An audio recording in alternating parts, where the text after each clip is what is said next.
එතකොට මේ බලන්නේ 22 වෙනි පාඩමට අදාළ ඩිස්කෂන් එක අර විදිහටම තමන්ගේ printed tute එක ළඟ තියාගෙන 21 වෙනි පාඩම කරා වගේ highlight එකක් තියාගෙන වැඩේ පටන් ගන්න. මේකෙත් අපි theories ටික උගන්වලා ඉවර වෙලා මේකට අදාළ ප්‍රශ්න MCQ සාමාන්‍ය 40ක් විතර තියෙනවා. ඒ ටිකත් අපි සාකච්ඡා කරනවා මේ කොටසෙදිම. හරි. එතකොට 22 වෙනි පාඩම වශයෙන් තියෙන පරිගණක මෙහෙයුම් පද්ධති කියලා. පරිගණක මෙහෙයුම් පද්ධති කියන්නේ OS අහලා ඇති operating systems කියන එක තමයි මේ තියෙන්නේ. සාමාන්‍ය operating systems වශයෙන් වර්තමානයේ භාවිත වෙන ඒවා තමයි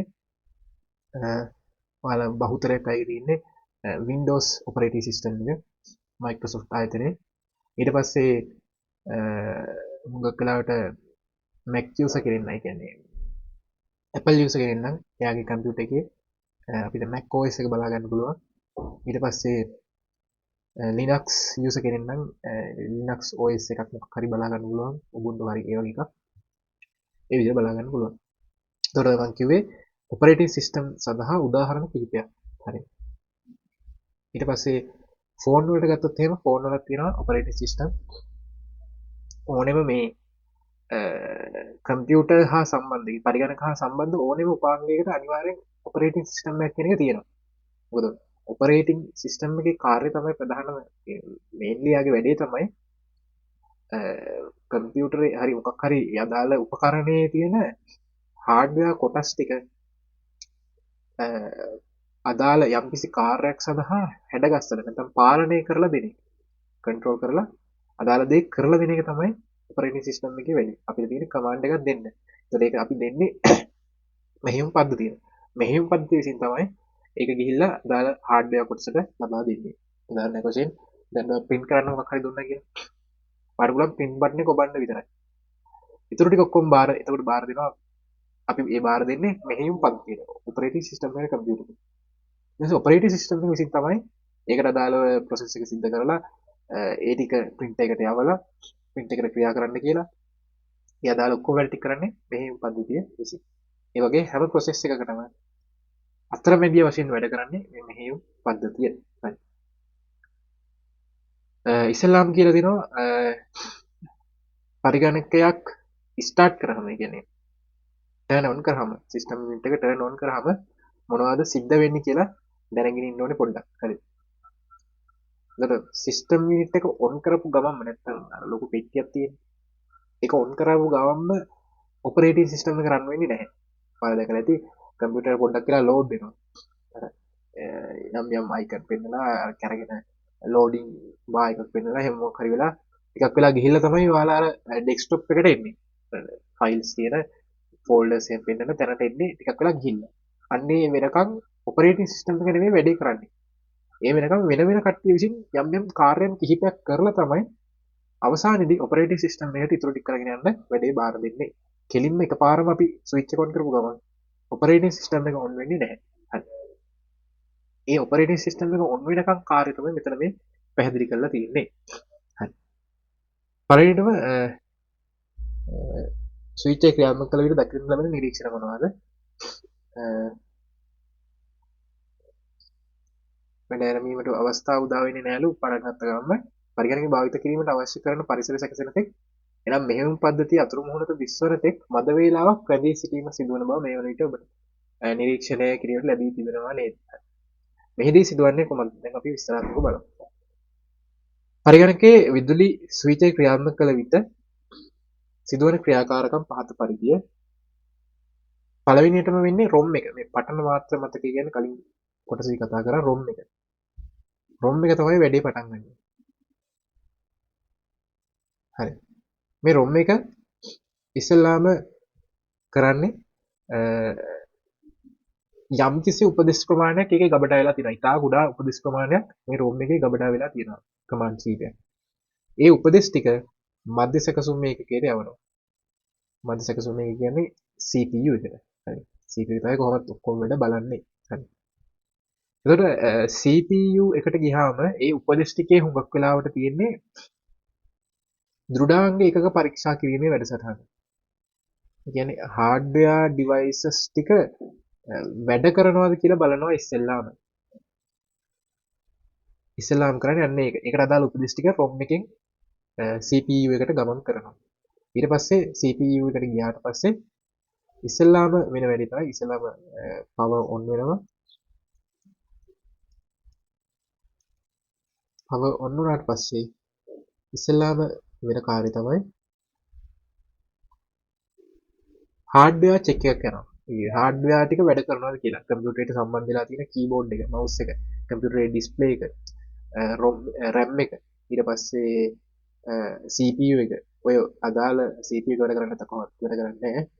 ඊට පස්සේ hard drive ඒව ඔක්කොම හරියට වැඩ කරනවද කියලා ඉස්සෙල්ලා පොඩි චෙක් එකක් කරනවා. චෙක් අප් එකක් කරනවා මුළු පද්ධතිය තුලම. තාම OS එක වැඩ කරන්නේ නැහැ. හරිද? ඒ අවස්ථාවට කියනවා ඒ චෙක් කරන අවස්ථාවට කියනවා power on self test කියලා. ඔය post කියලා කියන්නේ ඒක. ඒතකොට ඉස්සෙල්ලාම යන්නේ මෙන්න මේ අවස්ථාවට. power on self state එකට. මේකට කෙටියෙන් කියනවා post කියලා. හරි. ඔය අවස්ථාවට එනවා. මේ අවස්ථාවේ මොනවා හරි වැරද්දක් තිබ්බොත් එහෙනම් මෙතනින් එහාට යන්නේ නැහැ. මෙතනින් නවතිනවා. මොකක් හරි එක්කෝ එරර් එකක් ඩිස්ප්ලේ කරනවා. ඩිස්ප්ලේ එකේ මොකක් හරි අවුලක් තියෙනවා නම් ඩිස්ප්ලේ කරන්නත් බෑනේ. එතකොට මොකක් හරි සද්දකින් එක බීප් සද්දයක් වගේ ඇවිල්ලා ඒක කියනවා. සාමාන්‍යයෙන් ඔය ෆෑන් එහෙම මොකක් වෙලාවට වැඩ කරන්නේ නැති වුණාම කම්පියුටරේ ඔන් වෙන්නේ නැතුව නිකන් බීප් සද්දයක් එනවා ටික වෙලාවක්. අන්න ඒ වෙන්නේ මේ power on state self state එකේ වැඩේ නිසා. හරි. එතකොට ඔය වැඩේ පාස් නම් ඔය චෙක් අප් එක පාස් වුණොත් එහෙම ඊළඟට යනවා මේක මෙතෙන්ට පරීක්ෂාව සාර්ථකව අවසන් වූ පසු පරිගණකයේ මූලික ආදාන ප්‍රතිදාන ඒකක පරීක්ෂා කරමින් අදාළ විස්තර පරිගණක තිරයේ දර්ශනය කරනු දැකිය හැකි වනු ඇත. මෙහිදී අදාළ විස්තර CMOS උපාංග පරීක්ෂා කිරීම සිදු කරයි. CMOS උපාංග කියන්නේ මේ CMOS කියන්නේ අතරම මෙමරි එකක්. ඒ කියන්නේ මෙමරි හදන විශේෂ උපාංග වර්ගයක් CMOS කියන්නේ මේ මෙමරි එක නම නෙමෙයි. කම්ප්ලිමෙන්ටරි මෙටල් ඔක්සයිඩ් සෙමිකන්ඩක්ටර් කියන්නේ ඒගොල්ලන්ට නිකන් හරියට ට්‍රාන්සිස්ටර් වගේ. ට්‍රාන්සිස්ටර් එක හදලා තියෙනවා.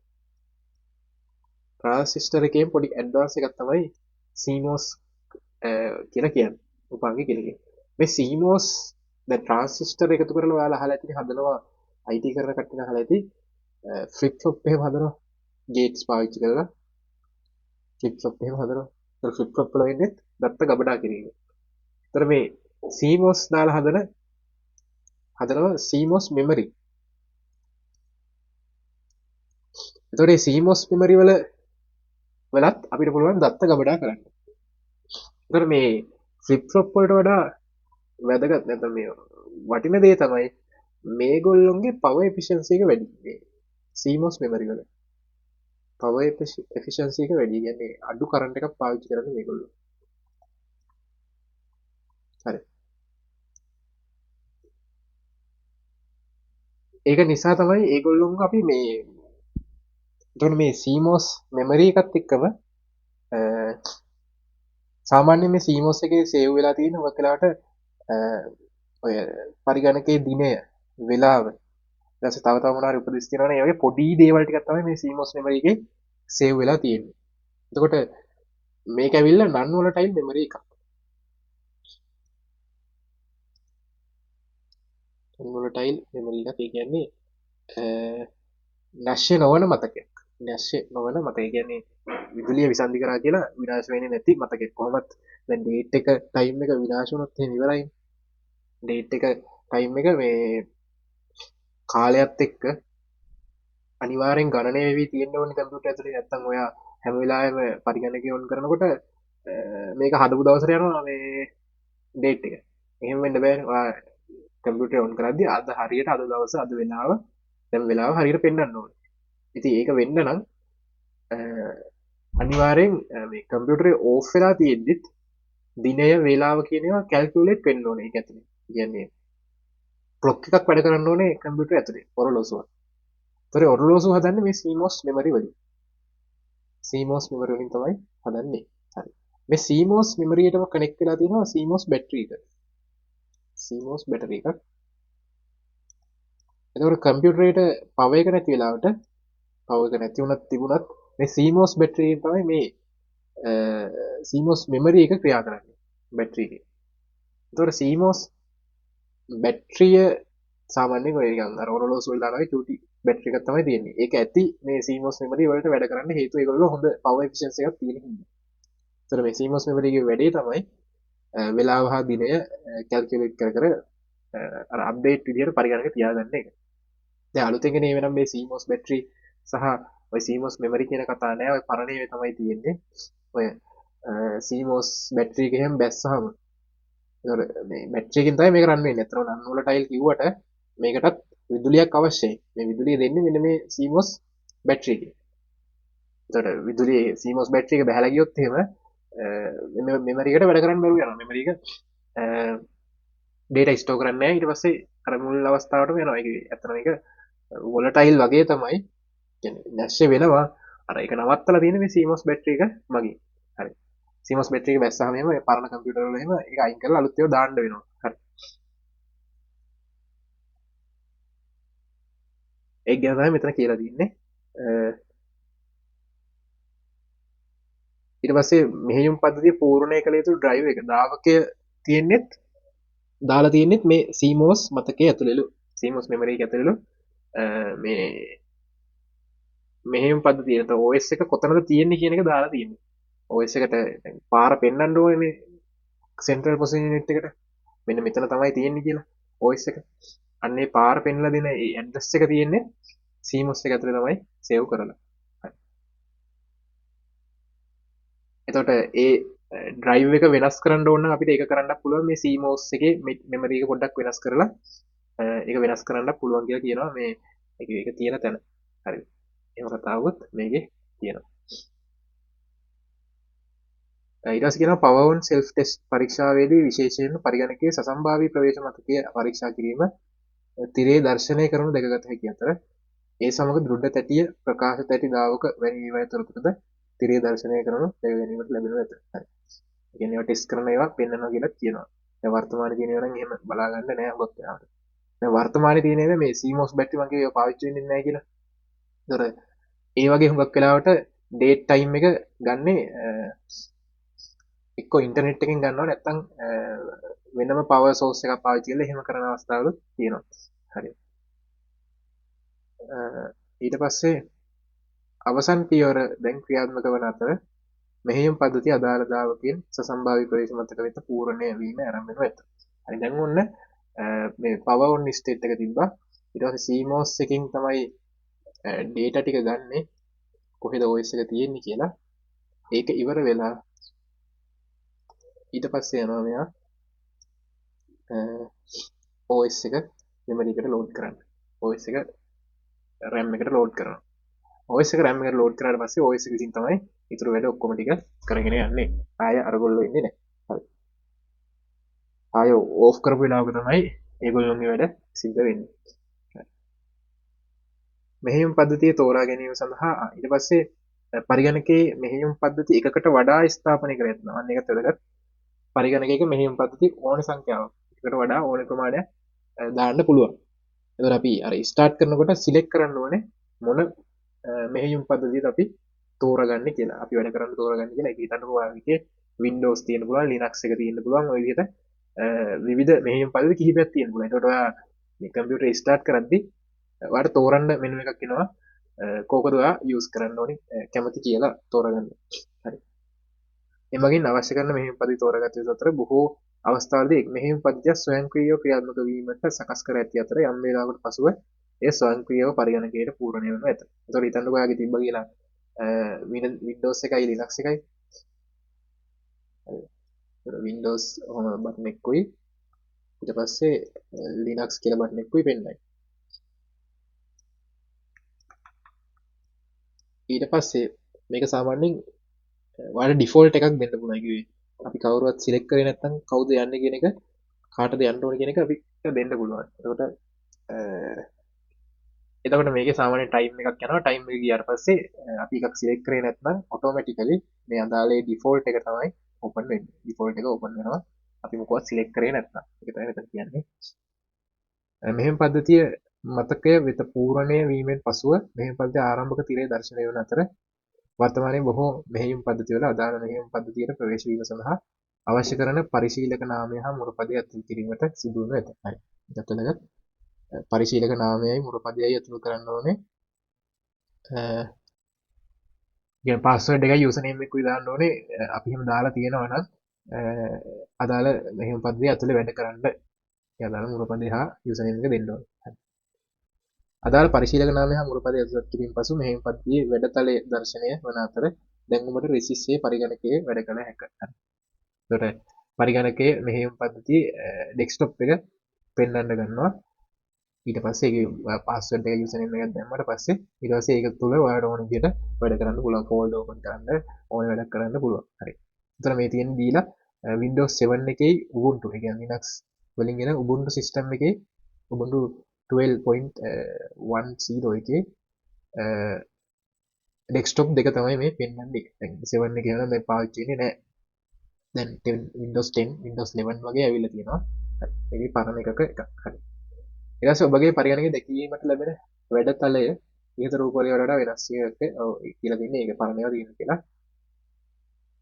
ඊට පස්සේ තියෙනවා දැන් ඔබගේ පරිගණකයේ වැඩ ආරම්භ කළා. පරිගණකයේ වැඩ ආරම්භ කිරීමට මෙහෙයුම් පද්ධතියක් අත්‍යවශ්‍ය බව දැන් ඔබට වැටහි ඇතැයි සිතමු. එසේම මෙහෙයුම් පද්ධතියක් මගින් පරිගණකයේ කාර්ය පාලනය කරන බව දැන් ඔබට වැටහි ඇතැයි සිතමු. හරි. මේ නිසා දැන් මෙහෙයුම් පද්ධතියක් යන කුමක්දයි සහ එහි ක්‍රියාත්මක වන්නේ කෙසේදයි විමසා බලමු. හරි. එතකොට අර ඔක්කොම වැඩ ටික උනාට පස්සේ දැන් වැඩේ බාර දීලා තියෙන්නේ ඔපරේටිං සිස්ටම් එකට. එයා කම්පියුටරේ ෂට් ඩවුන් කරනකම්ම මේක තුල රන් වෙනවා. කම්පියුටරේ තුල රන් වෙමින් එයාගේ වැඩ ටික කරගෙන යනවා. එයාගේ වගකීම් ටික ඉෂ්ට කරගෙන යනවා. අපි දෙන කමාන්ඩ් ටික ප්‍රොසෙස් කරන්නේ එයා තමයි. මෙහෙයුම් පද්ධතිය. හරි. එතන මෙතන කියනවා මෙහෙයුම් පද්ධතියක් කියන කුමක්ද කියන එකට පරිගණක පද්ධතියක ඌ දෘඩාංග පාලනය කරමින් මිත්‍රශීලී පරිශීලක අතුරු මුහුණතක් ලබා දෙමින් ගුණාත්මක වන පරිගණක මෙහෙයුම් මෘදුකාංග පරිගණක මෙහෙයුම් පද්ධති ලෙසින් හැඳින්වේ. හරි. එතකොට මේ මිත්‍රශීලී පරිශීලක අතුරු මුහුණතක් කියන්නේ user friendly පරිශීලක අතුරු මුහුණතක්. කියන්නේ user friendly interface එකක් user interface එකක් දෙනවා කියලා කියන්නේ කට්ටියට පහසුවෙන් පරිශීලනය කරන්න පුළුවන් ඉන්ටර්ෆේස් එකක් හදලා දෙන එක දෘඩාංග පාලනය කරන්න අවශ්‍ය user friendly interface එකක් හදලා දෙන එක තමයිලු මෙහෙයුම් පද්ධතියක වැඩේ. හරි. මෙහෙයුම් පද්ධතියේ හිමි ස්ථානය පහත් සටහනින් පරිගණක මෙහෙයුම් පද්ධතියක පරිගණක දෘඩාංග හා පරිශීලකයේ සමග ඇති සම්බන්ධතාව තේරුම් ගැනීමට හැකි වන අතර ඉස්ලාම් වන්න උඩින් ඉන්න පරිශීලකයා මෙතන ඉහළ computer user ඒ කියන්නේ අපි. හරි. ඊට පස්සේ එතන යටින් ඉන්න උපයෝගීතා වැඩසටහනුයි application softwares යෙදුම් මෘදුකාංගයි. ඒ කියන්නේ අපි වැඩ කරන applications. හිතන්නකෝ ඔයා Word එක open කරලා තියෙන දැන් document එක type කරන්න. ඒව තමයි application software කියලා කියන්නේ.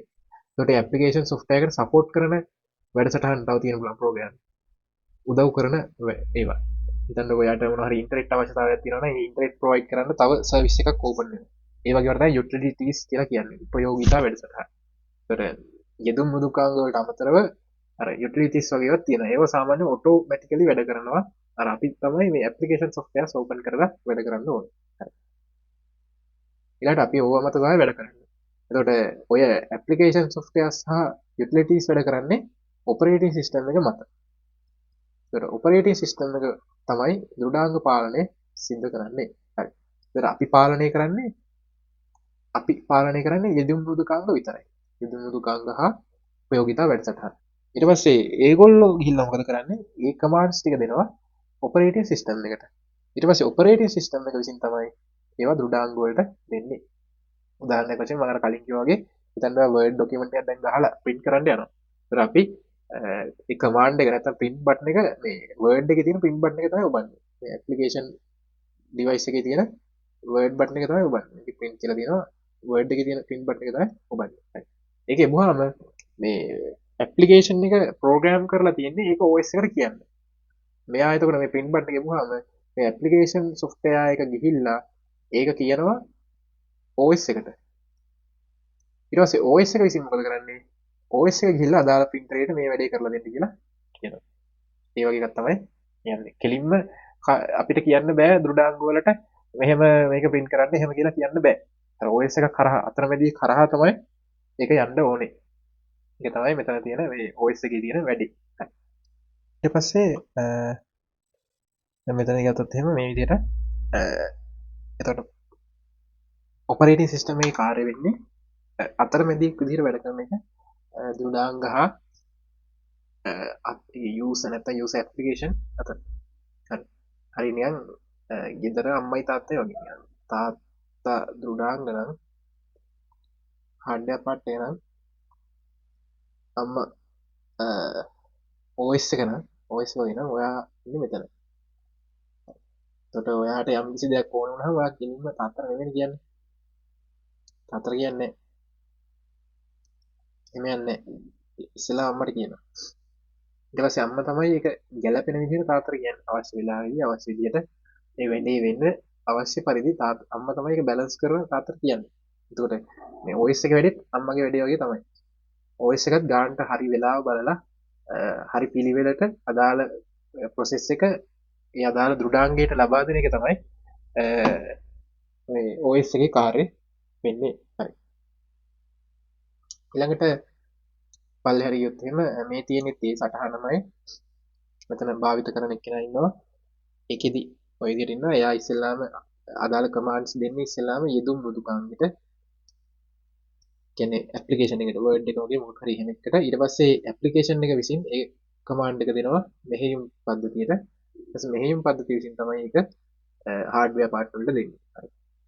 මෙහෙයුම් පද්ධතිය පරිශීලකයා පරිගණක දෘඩාංග අතර සම්බන්ධතා ඇති කරන ලබන අතර මැදියෙකු ලෙසින් ක්‍රියාත්මක වන පරිගණක මෘදුකාංගයක් බැව් ඔබට මෙම සටහනින් පැහැදිලි වන ඇත. සාමාන්‍ය පරිශීලකයාට පරිගණක දෘඩාංග සමග ඍජුව ගණනය කළ නොහැකි අතර ඒ සඳහා ඌ අය මෙහෙයුම් පද්ධතිය සහාය ලබා ගත යුතුය. පරිගණකයේ ක්‍රියාත්මක වන සියලු පරිගණක මෘදුකාංග වලට දෘඩාංග හා ගණන කිරීමට මෙහෙයුම් පද්ධතිය සහාය ලබා ගැනීමට සිදුවේ. පරිශීලකයාට අවශ්‍යතාව පරිදි මෙහෙයුම් පද්ධතිය සමග හෝ අනෙකුත් මෘදුකාංග සමග හෝ සම්බන්ධ වීම අවශ්‍ය කරන කටයුතු කිරීමට හැකිය. පරිශීලකයාට දෘඩාංග මෘදුකාංග සමග වැඩ කිරීමට අවශ්‍ය පරිසරය පරිගණක මෙහෙයුම් පද්ධතිය මගින් සකස් කර දෙනු ලැබෙන බැවින් සෑම පරිගණකයකම පරිගණක මෙහෙයුම් පද්ධතියක් ස්ථාපනය කර තිබීම අනිවාර්ය වනු ඇත. ඒකත් වැදගත්. අනිවාර්යෙන් ඒතකොට පරිගණකයක් වැඩ කරන්න නම් ඔපරේටින් සිස්ටම් කියන එක තියෙන්න ඕනේ. ඒක වැදගත්. හරි. ඒ වගේ අර දේවල් මොකක් හරි හයිලයිට් කරගන්න ඕනේ. උඩත් කියව මට අවතම හයිලයිට් කරගන්න වැදගත් තැන්. පරිගණක මෙහෙයුම් පද්ධතියේ කාර්යභාරය මෙහෙයුම් පද්ධතියක් විසින් ඉටු කරන ලබන ප්‍රධාන කාර්යයන් දෙකක් හඳුනා ගැනීමට පුළුවන්. දෙකයි මේ ප්‍රධාන වශයෙන් දෙකකට බෙදලා තියෙන කාර්යයන් ටික. පළවෙනි එක තමයි පරිගණක පද්ධතියක දෘඩාංග පාලනය කිරීම. අනිත් එක තමයි මිත්‍රශීලී අතුරුමුණතක් ලබා දීම. හાર્ඩ්වෙයාර් කම්පොනන්ට්ස් ටික පාලනය කිරීම තමයි අංක 1. print එක, RAM එක ඒ සියලු දේවල් පාලනය කරන්න හැකියාව තියෙන OS එකට. ඊළඟ එක තමයි user friendly user interface එකක් ලබා දෙන එක. ඒ දෙක තමයි කාර්යයන් දෙක. ඒ දෙක ගැන වෙන වෙනම බලන්න තමයි දැන් යන්නේ. පළවෙනිට කතා කරනවා පරිගණකයක දෘඩාංග පාලනය කිරීම සම්බන්ධව. මෙහෙයුම් පද්ධතිය මගින් පහත් දැක්වෙන කළමනාකරන කාර්ය හරහා පරිගණක පද්ධතියක වූ දෘඩාංග පාලනය සිදු කරයි. ඒ දෘඩාංග පාලනය කරන්න හાર્ඩ්වෙයාර් කම්පොනන්ට්ස් ටික පාලනය කරන්න මෙන්න මේ වගේ කළමනාකරන පහක් පාවිච්චි කරනවා. කළමනාකරන පහක් පාවිච්චි කරනවා. පළවෙනි ක්‍රියාවලි කළමනාකරණය, දෙවෙනි එක මතක කළමනාකරණය, විපාක කළමනාකරණය, ගොනු කළමනාකරණය හා ආරක්ෂණ කළමනාකරණය කියලා කියනවා. දැන් ඔය එක එක කරගෙන බලන්න යන්න. හරි. ඒතර මේවා මතක තියෙන්න ඕනේ මේ ඔය පස් දෙනාව සහ අර ප්‍රධාන කාර්යම් දෙක මතක තියෙන්න ඕනේ. පළවෙනි ක්‍රියාවලි කළමනාකරණය process management. පරිගණක විසින් භාවිත කරන්නා වූ කාර්ය ඉටු කර ගන්නා බව ඔබ දන්නවා. උදාහරණයක් ලෙස ලිපියක් මුද්‍රණය යන්ත්‍රයෙන් මුද්‍රණය කර ගැනීමට සිත් යොමු කරන්න. ලිපියක් මුද්‍රණය කිරීම එක් කාර්යයක් ලෙසින් අපට පෙනුනද පරිගණකයේ මේ කාර්ය සිදු කරන්නේ කුඩා කාර්ය රාශියකට බෙදමින්. මෙම කුඩා කාර්ය ක්‍රියාවලියක් ලෙස හඳුන්වමු. හරි. පරිගණකයේ ක්‍රියාත්මක වීම පවතින පරිගණක වැඩසටහනක් හෝ වැඩසටහනක කොටසක් ක්‍රියාවලියක් ලෙසින් සරලව හැඳින්විය හැකියි. හරි. ඕක වැදගත්. process එකක් කියලා කියනවා ඔන්න ඔකට ප්‍රොසෙස් එක ක්‍රියාවලියක හැඳින්වීම තමයි තියෙන්නේ. පරිගණකයක් ක්‍රියාත්මක වෙමින් පවතින පරිගණක වැඩසටහනක හෝ වැඩසටහනක කොටසක ක්‍රියාවලියක් ලෙසින් කොටසක් ක්‍රියාවලිය ලෙසින් හඳුන්වනු ලැබේ. හරි. එතකොට පරිගණකයේ තියෙන හැම කාර්යයක්ම ක්‍රියාවලිය එකක් හෝ ගණනාවක් විදිහට තමයි තියෙන්නේ. ප්‍රොසෙස් විදිහට තමයි තියෙන්නේ. හරි. හිතන්න දැන් ඔයා වර්ඩ් එක දැන් ඕපන් කරලා යම් කිසි දෙයක් ටයිප් කරගෙන යනවා. නැත්නම් print button එක ඔබනවා. ඒතර print button එක එබුවාම print කියලා process එකක් නිර්මාණය වෙනවා. printing කියලා process එකක් නිර්මාණය වෙනවා. එතකොට printing කියලා නිර්මාණය වෙන process එක RAM එකට load වෙනවා.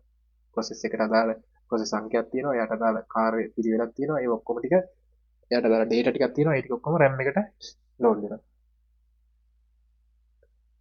ඊට පස්සේ මේ RAM එකට ඔන්න load වුණා. හිතන්න මෙන්න RAM එක තියෙනවා. සසම්භාවී පිවිසුම් මතකය. එයාට ඔන්න දැන් process එකක් load වුණා. P1. හරි.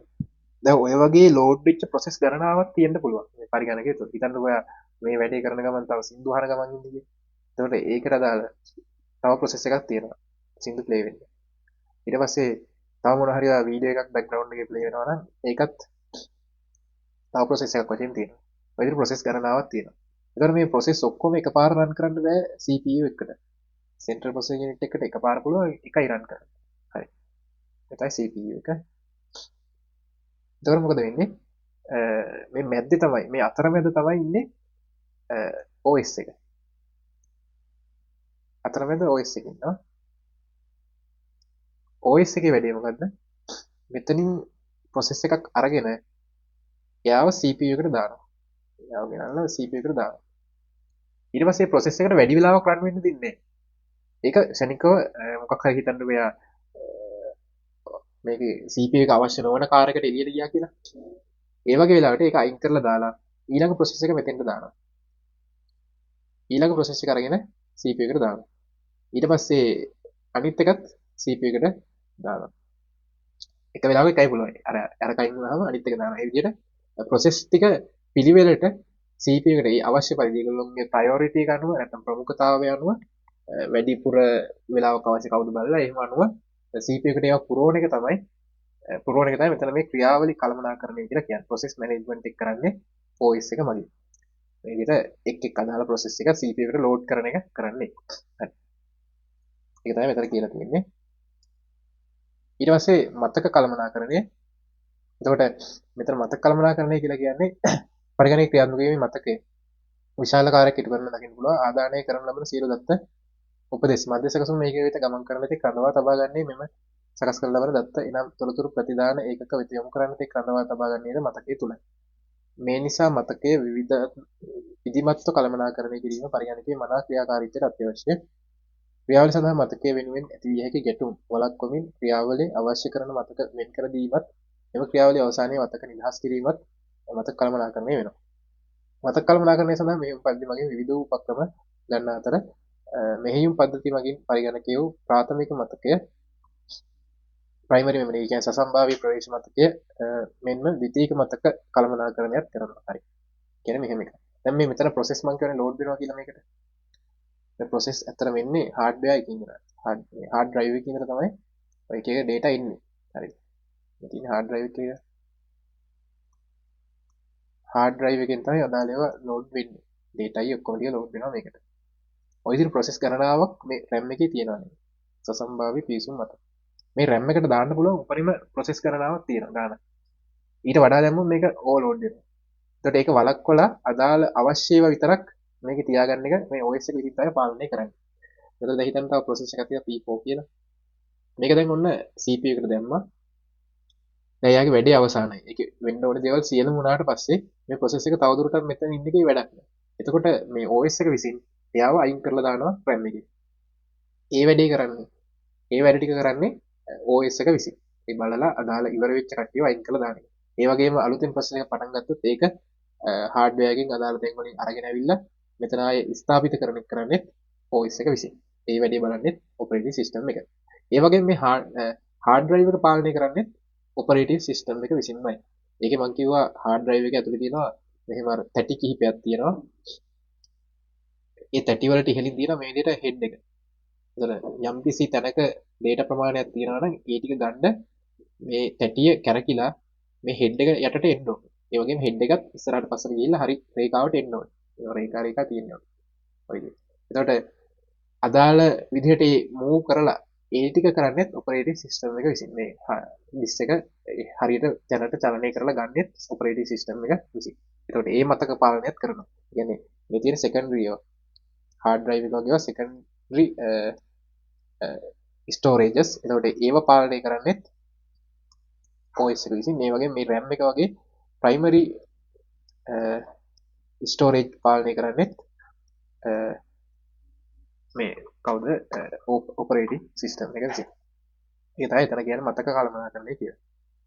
හරි. ඊළඟට උපාංග කළමනාකරණය. ඒ කියන්නේ අපි මේකට බාහිරින් විවිධ දේවල් සම්බන්ධ කරනවා.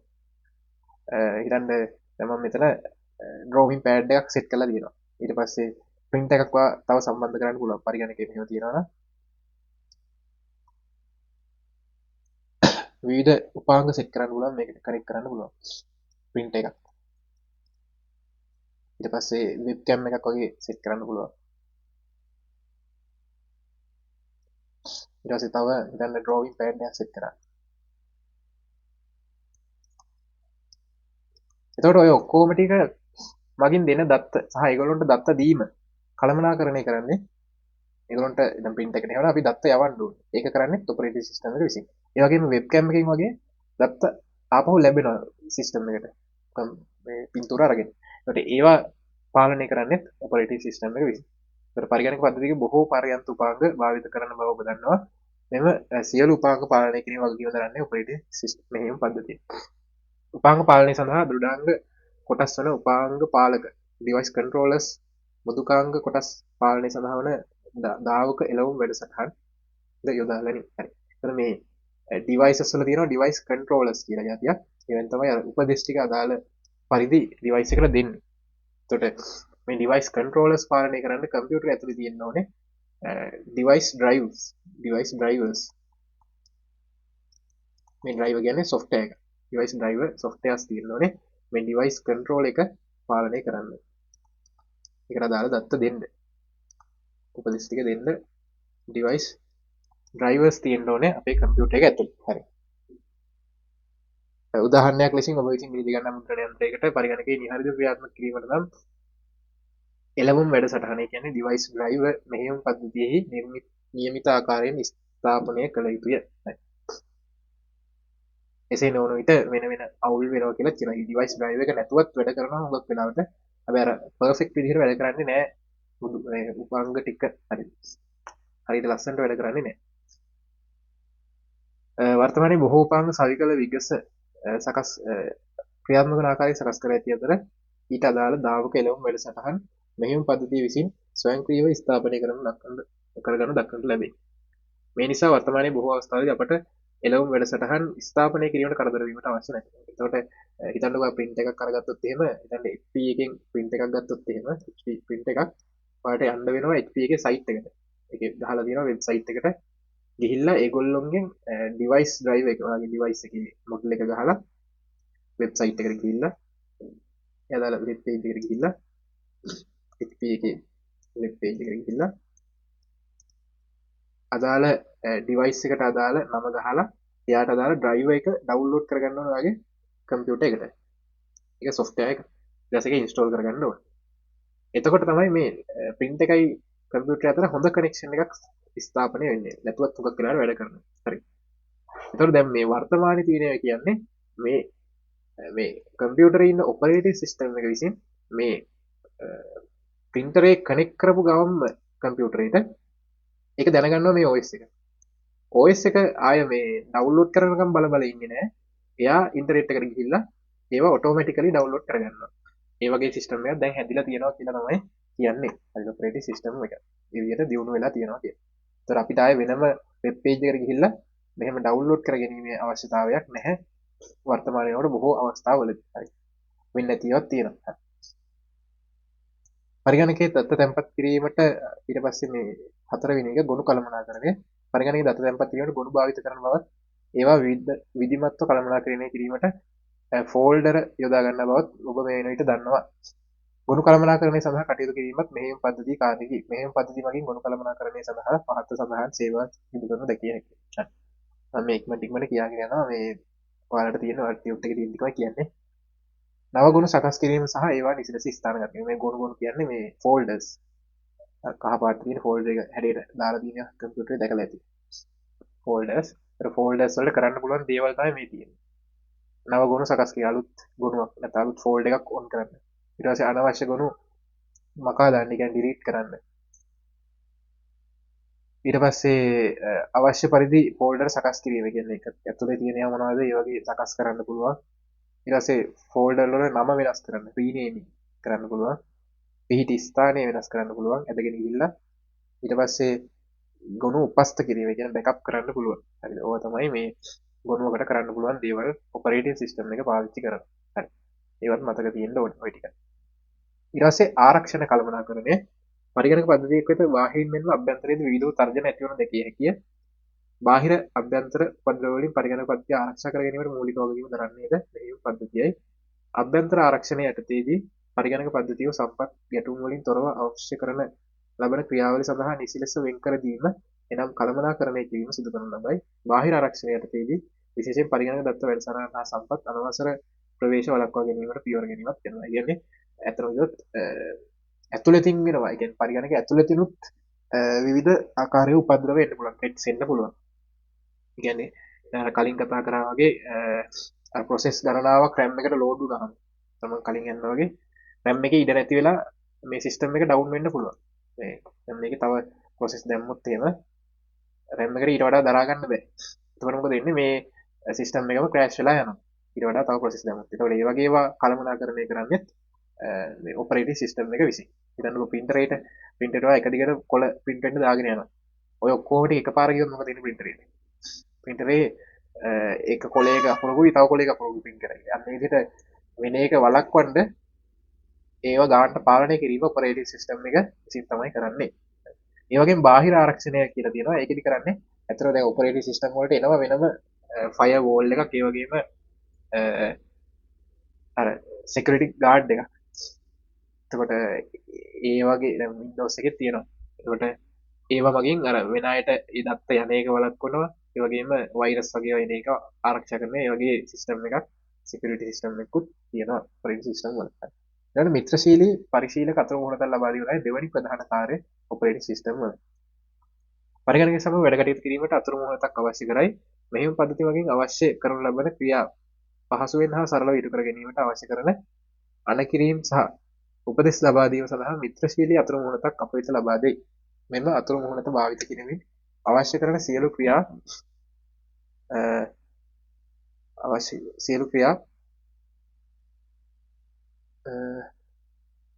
සංකීර්ණ ක්‍රියාදාමයකට නොගොස් පහසුවෙන්ම ඉටු කර ගැනීමට හැකිය. අතුරු මුහුණත් පිළිබඳ කතා කිරීමේදී අපට ප්‍රධාන වශයෙන් ආකාර දෙකක අතුරු මුහුණත් දැක ගැනීමට පුළුවන්. විධාන පේලි අතුරු මුහුණත් හා චිත්‍රක පරිශීලක අතුරු මුහුණත් කියලා දෙකක් තියෙනවා. මේ විධාන පේලි අතුරු මුහුණත් කියන්නේ command line interfaces. ඒ කියන්නේ ඔයාලා දැකලා ඇති Windows වල එහෙමත් තියෙනවා.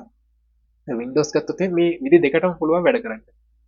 අපි ඔයාලට පහසුව සඳහා මේක පාවිච්චි කරන්න මොකක් වෙලාවට GUI එක. ඒ කිව්වේ දෙවැනි ක්‍රමය තමයි පාවිච්චි කරන්නේ. චිත්‍රක පරිශීලක අතුරු මුහුණත් ක්‍රමය. මේ විධාන පේලි අතුරු මුහුණත් ක්‍රමය කියලා කියන්නේ ඒකෙදි කරන්නේ අපි කමාන්ඩ්ස් දීලා තමයි ෆයිල් එහෙම ඕපන් කරගන්නේ.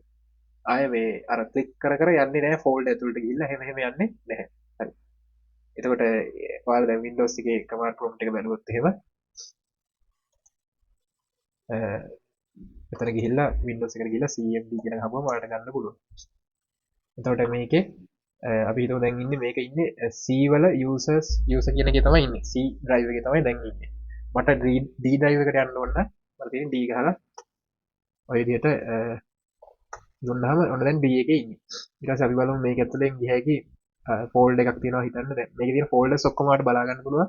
මේකේ dir කියලා ගහපුවාම තියෙන ඔක්කොම ෆෝල්ඩර්ස් ටික මේකේ පෙන්නනවා. තියෙන ඔක්කොම ෆෝල්ඩර්ස් ටික. හිතන්න මේකේ මට යන්න අවශ්‍යයි කියලා මේකේ මේ sft කියලා තියෙන ෆෝල්ඩර් එකට. එතන මට තියෙන්නේ cd කියලා ගහලා sft කියලා ගහපුවාම ඔන්න දැන් මේ ෆෝල්ඩර් එක ඇතුලේ ඉන්නේ. ඊට පස්සේ ඒ ෆෝල්ඩර් එක ඇතුලේ තව යන්න ඕනේ මට හිතන්නේ ඒ ෆෝල්ඩර් එක ඇතුලේ තියෙනවා ටියුට්ස් කියලා එකක්. ඔන්න දැන් ටියුට්ස් කියන එක ඇතුලේ ඉන්නේ. හරි. ඊට පස්සේ ටියුට්ස් එක ඇතුලේ මට යන්න ඕනේ කියලා දැන් ටියුට්ස් ඇතුලේ තියෙන ෆෝල්ඩර්ස් ටික මට බලාගත්ත හැකි මේක dir ගාපුවම පෙන්නවා. ඔය තියෙන ෆෝල්ඩර්ස් ටික ඔක්කොම තියෙනවා. මේකේ මට අවශ්‍ය කියලා හිතන්නේ unit 22 OS කියන එකට යන්න. එතකොට cd ගහලා unit 22 හරියටම වරද්දන්න නැතුව ගහන්න ඕනේ.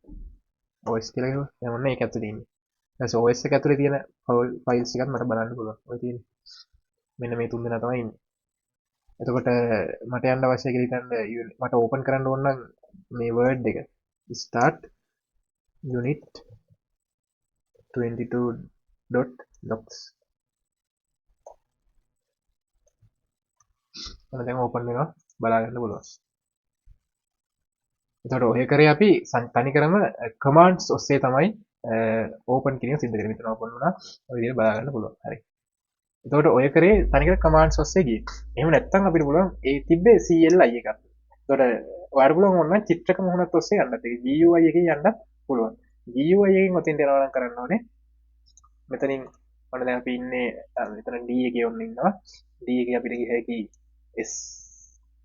SFT වලට ඊට පස්සේ ඔගේ ඔන්න ටියුට්ස් වලට ගියාම අපිට ඔය විදිහට ඩබල් ක්ලික් කරගෙන ගිහලා ඕපන් කරගන්න පුළුවන්. ඒක ඉතාලම පහසුයි අර විදිහට යනවට වඩා. හරි. අර විදිහට යනවට වඩා ඉතාලම පහසුයි මේ විදිහට යන්නේ. හරි. ඊට පස්සේ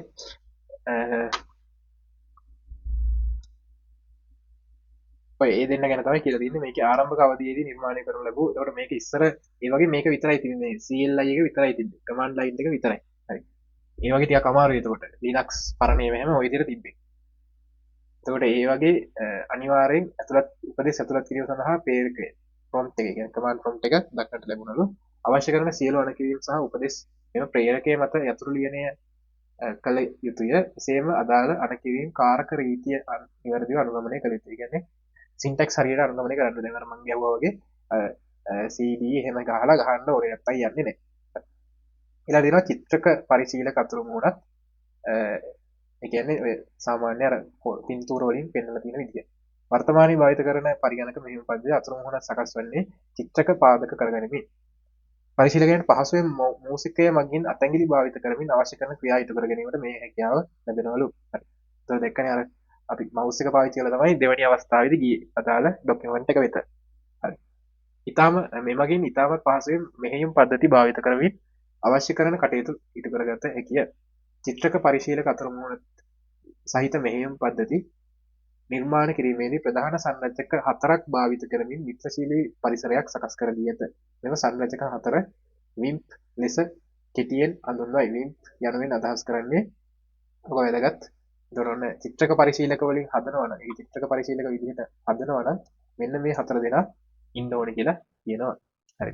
මේ හතර දෙනා ඉන්න ඕනේ.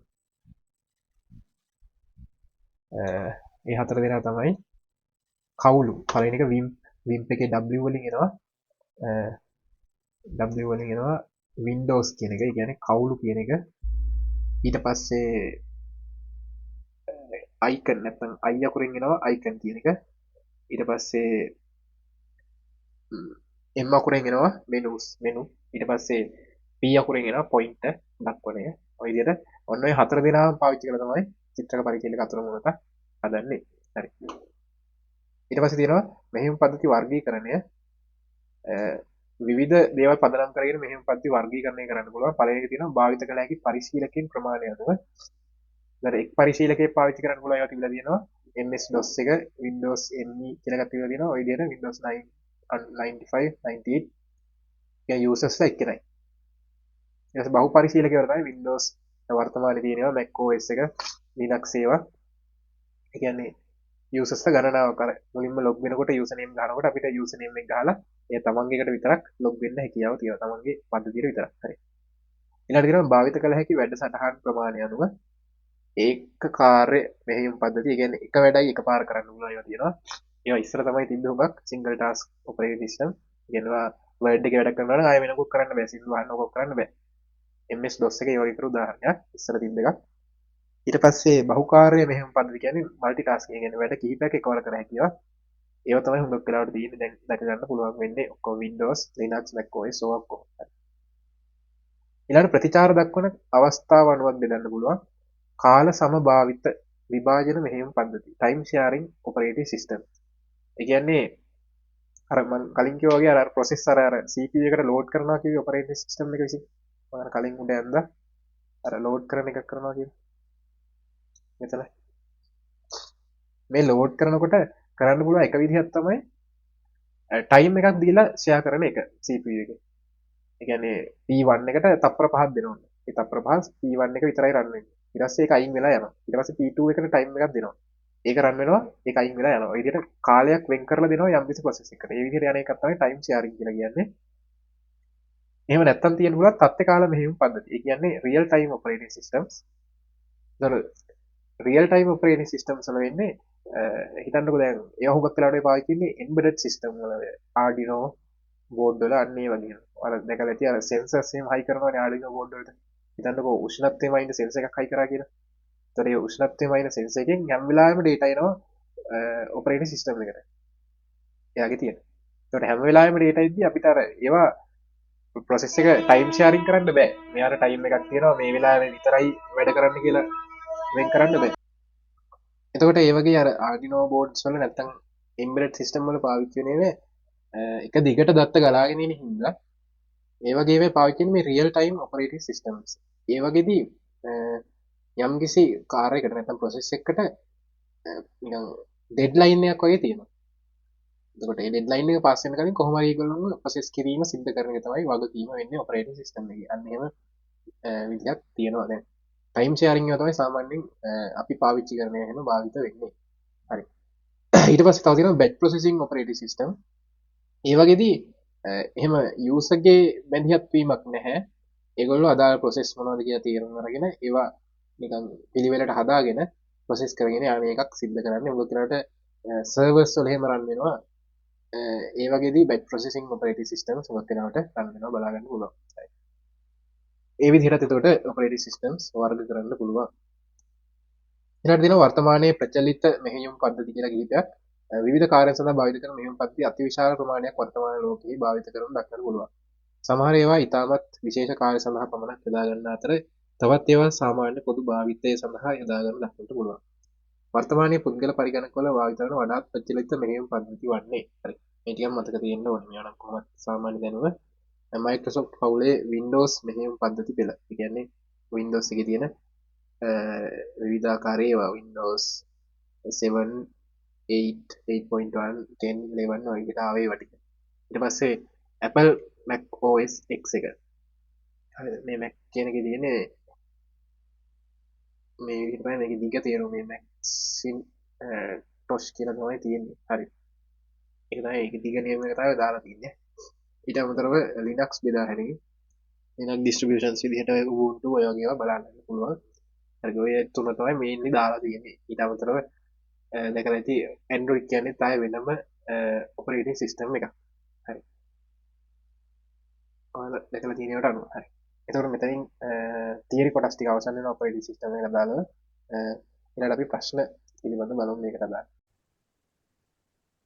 හරි ඊට පස්සේ බලන්න මේ මෙහෙයුම් පද්ධති වලට අදාළව ඔයාලට දීලා තියෙන MCQ කිහිපයක් සාකච්ඡා කරන්න. මෙතන MCQ තියෙනවා 34ක්. ඒ ටික සාකච්ඡා කරගෙන තමයි බලන්නේ. මේ ටිකෙන් සාමාන්‍යයෙන් ලොකු අවබෝධයක් එනවා මේ අර පාඩමේ තියෙනට අමතරව තව කොටස් කිහිපයකුත් ඇඩ් වෙනවා මේකට. හරිද? පළවෙනි ප්‍රශ්නේ වශයෙන් තියෙනවා පරිගණක පද්ධතියක එහි අත්‍යවශ්‍ය මෘදුකාංගය එහි මෙහෙයුම් පද්ධතියයි. පහත සඳහන් ඒවායින් මෙහෙයුම් පද්ධතියක් නොවන්නේ මොකක්ද? හරි. එතකොට සාමාන්‍යයෙන් මෙහෙයුම් පද්ධතිය විදියට ගන්නේ වට තමයි නෝට් එකේ එහෙමත් දීලා තියෙන ඒ වගේ තමයි Microsoft එකේ Windows එක. හැමෝම බහුතරයක් පාවිච්චි කරන එක. Windows ඊට අමතරව Apple එකේ Mac OS එක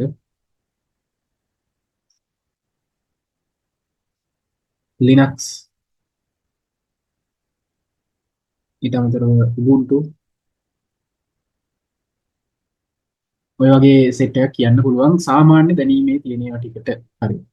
ඊට අමතරව දැන් මේක බැලුවොත් එහෙම ඔයාලට මේක කියවගෙන යනකොට පළවෙනිට තියෙනවා Windows 8.1. Windows එකේ ඔක්කොම ටික අයිති වෙන්නේ මෙහෙයුම් පද්ධතිය වලට තමයි.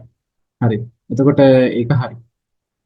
ඊට පස්සේ Opera. දැන් අන්න එක දැක්ක ගාම පේනවනේ Opera කියන්නේ වෙබ් බ්‍රවුසර් එකක්. වෙබ් බ්‍රවුසර් එකක්. වෙබ් බ්‍රවුසර්ස් කියන්නේ මේ ඔපරේටිං සිස්ටම්ස්.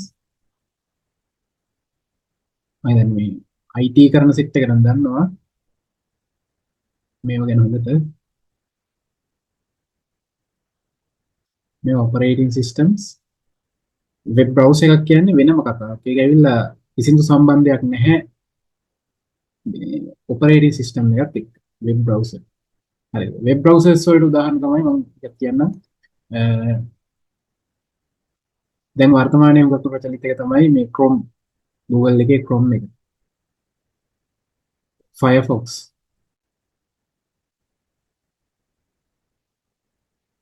ඊට පස්සේ Microsoft ලගේ තිබ්බා Edge තිබ්බ නෙවෙයි තියෙනවා තාම Edge. ඊට පස්සේ මේ දැන් මේ කතා කරන Opera එක. ඕ අකුරක් තමයි සිම්බල් එක කැමිලි පාට වගේ රතු පාට වගේ. ඊට පස්සේ Apple users ලගේ තියෙන Safari. ඔය වගේ ඒවා ටිකක් ගන්න පුළුවන් මේ වෙබ් බ්‍රවුසර්ස් ඒගොල්ලෝ මේගොල්ලෝ අතර කිසිම සම්බන්ධයක් නැහැ. ඒකට මෙතන Opera තමයි මෙහෙයුම් පද්ධතියක් නොවන්නේ. Linux හරි Fedora කියලා ඉස්සර තිබ්බ එකක් තියෙනවා. තාමත් තියෙනවා මේ DOS කියන එකත් ඉස්සර තිබ්බ එක. DOS කියන ඉස්සරහට වඩා කියන්නේ DOS කියන එක ගැන. ඊළඟට තියෙනවා Linux මෙහෙයුම් පද්ධතිය පිළිබඳ පහත ප්‍රකාශ සලකා බලන්න. විධාන රේඛා අතුරු මුහුණත සහිත මෙහෙයුම් පද්ධතියකි. විධාන රේඛා අතුරු මුහුණතයි අනිත් එක තමයි ඔයාලට දීලා තියෙන්නේ graphical user interface. කියන්නේ graphical user interface එකයි මේ විධාන රේඛා අතුරු මුහුණතයි කියලා තමයි දෙක තියෙන්නේ. චිත්‍රක පරිශීලක අතුරු මුහුණතයි විධාන රේඛා අතුරු මුහුණතයි. මේ graphical user interface එකේ තියෙන්නේ අර අපි මොකක් හරි අයිකන් එක ක්ලික් කරාම අපිට අවශ්‍ය ෆයිල් එක ඕපන් කරන්න පුළුවන් වෙන්නේ. දැන් ඔය word file එක සේව් කරලා තියෙනවා නම් මොකක් හරි නමකින් ඒකට අදාළ අයිකන් එකක් තියෙනවා. ඒක ඩබල් ක්ලික් කරාම යාව ඕපන් වෙනවා. ඒ විදිහට තමයි GUI ඒවා හැදිලා තියෙන්නේ. graphical user interface හැදිලා තියෙන්නේ. මේ විධාන රේඛා අතුරු මුහුණක් කියන්නේ ඒක අනිත් පැත්ත. ඒක වෙන්නේ අපිට එහෙම අයිකන් මොකුත් පෙන්වන්නේ නැහැ. අපිට තියෙන කෙලින්ම කමාන්ඩ් එකක් ගහන්න. මෙන්න මේක ඕපන් වෙන්න කියලා කමාන්ඩ් එකක් කමාන්ඩ් ලයින් එකේ ගහන්න තියෙන. එතකොට ඕපන් වෙනවා. දැන් මේ DOS වල එහෙම පාවිච්චි උනේ ඔන්න ඔය ක්‍රමවේදය. ඉස්සර කාලේ තමයි මේ කමාන්ඩ් ලයින් එක පාවිච්චි උනේ. දැන් කාලේ ඒව පාවිච්චි වෙන්නේ නැහැ. DOS එකේ එහෙම පාවිච්චි උනේ මේ කමාන්ඩ් ලයින් ඉන්ටර්ෆේස්. ඒතකොට අපිට කමාන්ඩ්ස් ගොඩක් මතක තියාගන්න වෙනවා. ඒක නිසා තමයි අවසානයේදී මේ චිත්‍රක පරිශීලක අතුරු මුහුණක් කියන එක ආවේ. හරි. ඒතර Linux එකෙත් ඒක පාවිච්චි වෙන්නේ නැහැ. එය වෙබ් අතිරික්ෂයක් ලෙස ක්‍රියා කරයි. වෙබ් බ්‍රවුසර් එකක් ලෙස ක්‍රියා කරන්නේ නැහැ. මොකද වෙබ් බ්‍රවුසර් මොනවද කියලා කලින් එය විවෘත කේත වර්ගයට අයත් මෙහෙයුම් පද්ධතියකි. හරි. විවෘත කේත පද්ධතිය මේ වර්ගයට තමයි අයිති වෙන්නේ. කියන්නේ open source එකක්. open source තමයි ඔය Linux Ubuntu ඒ ටික open source. Windows Mac වගේ ඒවා open source නෙවෙයි. open source කියන්නේ යාගේ තියෙන කෝඩ් එක බලන්න පුළුවන් අපිට ඒක ඩෙවලොප් කරන්න පුළුවන්. ඒ වගේ පුළුවන් නම් ඒවා තමයි open source කියලා කියන්නේ. ඒතර මේකේ හරි C පමණයි. ඊට පස්සේ ස්තනක් යනු පරිගණකයේ මතකයට මෙහෙයුම් පද්ධතිය පූර්ණය කිරීමයි. හරි. එතකොට මේක දීලා තියෙනවා බූට් කිරීම, පිටපත් කිරීම, පැවරීම, සකස් කිරීම, යාවත් කාලීන කිරීම. එතකොට බූට් කිරීමට තමයි කියන්නේ මෙහෙයුම් පද්ධතිය ලෝඩ් කරන එකට කියන්නේ බූට් කරනවා කියලා. මම කියන්නේ ඉස්සෙල්ලාම අපි මේකෙදි කරන්නේ කම්පියුටර් එකක් ඔන් කරපු ගමන් ඔන් කරද්දිම ඒකට ලෝඩ් වෙලා තියෙන්නේ නැහැ OS එක. ඔපරේටින් සිස්ටම් එක ස්විච් එක දානකොට ඕන් වෙලා මේ ලෝඩ් වෙලා තියෙන්නේ නැහැ. හිතන්නකෝ මම මුලින්ම කම්පියුටරේ ස්විච් එක ඔන් කරනවා. එතකොටම සිද්ධ වෙන්නේ අර මම කියව පෝස්ට් කියන එක කියලා. පෝස්ට් කියන එක සිද්ධ වෙනවා. අර ඒ කියන්නේ සෑම මොනවද? ඒ කියන්නේ සෑම මේ දෘඩාංගයක මේ කියන්නේ හાર્ඩ්වෙයාර් එකම තියෙන හાર્ඩ්වෙයාර් එකම තියෙන යාගේ ක්‍රියාකාරීත්වය ඔටෝ ටෙස්ට් කරලා බලන එකක් කරනවා. ඒ කියන්නේ ඔක්කොම හાર્ඩ්වෙයාර්ස් ටික වැඩ කරනවා කියලා ඔටෝ නිකන් ටෙස්ට් කරලා බලන එකක් කරනවා. ස්පීකර්ස්, ෆෑන්, ඩිස්ප්ලේ ඔක්කොම වැඩ කරනවා කියලා බලන එකක් කරනවා. ඒකට කියන්නේ පෝස්ට් කියලා. ඒ කියන්නේ power on self test කියලා. ඔන්න ඔය වැඩේ සිද්ධ වෙනවා. හරි. ඔය වැඩේ තමයි මුලින්ම සිද්ධ වෙන්නේ ඔන් කරපු ගමන්. මේකට අදාළ data ටික save කරලා තියාගෙන ඉන්නේ කම්පියුටරේ පටන මාත්‍ර මතකය ඇතුලේ. කියන්නේ ROM එක ඇතුලේ. ROM එකෙන් තමයි මේ පණිවිඩේ මේක මේ ඔකට අදාළ දේ කොහේ හරි තියෙන්න ඕනේ save වෙලා මේක check කරපන් කියලා. ඒක save වෙලා තියෙන්නේ මෙන්න මේ ROM එක ඇතුලේ. හරි. ඒතර ස්විච් එක දැම්මා ඉස්සෙල්ලාම post එක සිද්ධ වුණා. ඊට පස්සේ තමයි යන්නේ boot loader එකට. කියන්නේ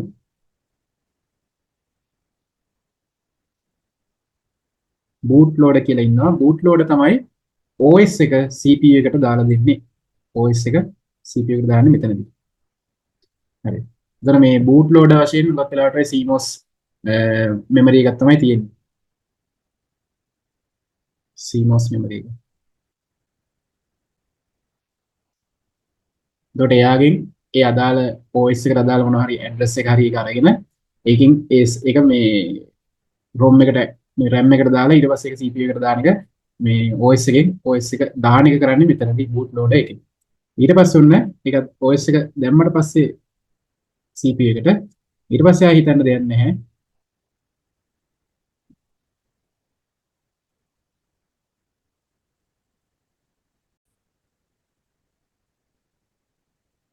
ඊට පස්සේ හිතන්න දෙයක් නැහැ. කෙලින්ම OS එක load වෙනවා CPU එකට.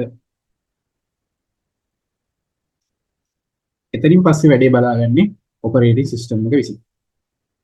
මෙන්න මේ ටිකට තමයි කියන්නේ boot කරනවා කියලා.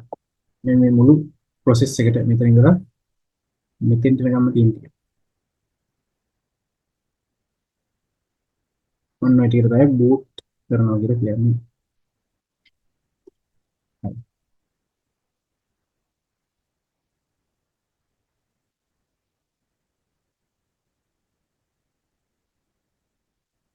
ඊට පස්සේ පරගණකයේ මතක කල්පනාකරණය, කාර්ය කල්පනාකරණය, ගුණ කල්පනාකරණය යන ක්‍රියාවලි පාලනය කරනු ලබන්නේ මෙහෙයුම් පද්ධතිය විසින්. අපි දැන් කලින් කියපු ටිකම තමයි. එයාගේ කාර්යයන් ටිකක් තමයි දීලා තින්නේ. ඊට පස්සේ තියෙනවා චිත්‍රක පරිශීලක අතුරු මොනද GUI එකේ මෙහෙයුම් පද්ධතියක ගොනු ෆයිල්ස් ගොනු බහලුන් ෆෝල්ඩර්ස් වැනි වස්තු නිරූපණය කියන කුඩා පින්තූර යොදා ගන්න ලැබේ. මේ පින්තූර හැඳින්වීමට වඩාත් උචිතයි. චිත්‍ර කියන්නේ අපි කියන්නේ අයිකන්ස් කියලා. අයිකන්ස් වලට සිංහලෙන් කියන්නේ නිරූපක. අයිකන්ස්.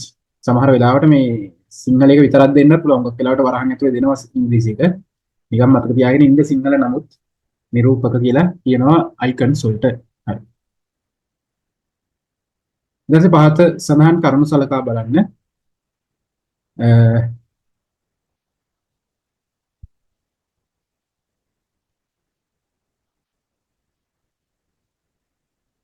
ඒවල කියනවා දෘඩාංග හා මෘදුකාංග අතර සම්බන්ධතාවය ඇති කිරීම, වෛරස් වලට එරෙහිව කටයුතු කිරීම, සෙවුම් යන්ත්‍රයන් ලෙස ක්‍රියා කිරීම, බාහිරව සම්බන්ධ කරන උපාංග පාලනය කිරීම. හරි. ඔන්න විදිහට දේවල් ටිකක් දීලා තියෙනවා. අපිට කියනවා මේවායින් මෙහෙයුම් පද්ධතියක කාර්ය වනුයේ. හරි. මෙහෙයුම් පද්ධතියක කාර්ය. ඉතින් මෙහෙයුම් පද්ධතියක ඔපරේටිං සිස්ටම් එකේ වැඩක් තමයි දෘඩාංග හා මෘදුකාංග සම්බන්ධතාව ඇති කිරීම තමයි යාගේ ප්‍රධානම වැඩේ. ඒක හරි. ඊළඟට කියනවා වෛරස් වලට එරෙහිව ක්‍රියා කිරීම. මේ වෛරස් වලට එරෙහිව ක්‍රියා කරන්නේ ඇන්ටි වෛරස් විසින්. ඇන්ටි වෛරස් softwares කියන නැත්නම් වෛරස් ගාඩ් කියලා කියනවා.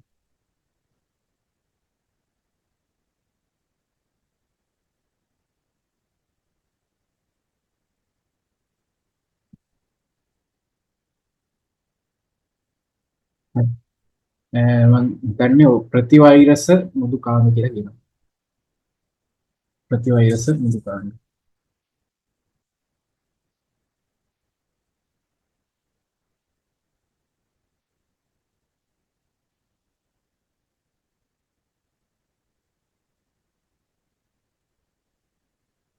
ඊට පස්සේ සෙවුම් යන්ත්‍රය ලෙස කටයුතු කිරීම වෙබ් බ්‍රවුසර් එක.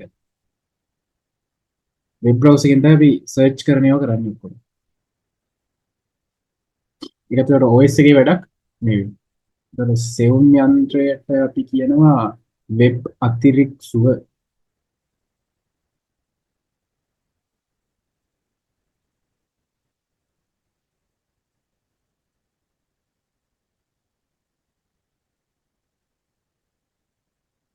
වෙබ් අතිරික්සෝ කියලා කියනවා. හරි. එතකොට මේ දෙක OS එකේ කාර්යයන් නෙවෙයි මේ දෙන්න. ඊට පස්සේ මෙයක් නෑ. බාහිරව සම්බන්ධ කරන උපකරණ පාලනය කිරීම ඒක හරි. peripheral device control කරන එක. එතකොට එන්න ඕන උත්තරේ A හා D. A හා D පමණයි. ඊළඟට තියෙනවා රූපේ XYZ වලින් දක්වලා තියෙන මොනවද කියලා. මම කිව්වා මේ කවුද? ඔපරේටිං සිස්ටම් එකේ ප්‍රධාන කාර්යය තමයි අර නිකන් ගෙදර අම්මා වගේ වැඩ කරන්නේ. ඒතර එයාගේ වැඩේ තමයි මෙතන තියෙනවා නම් හાર્ඩ්වෙයාර්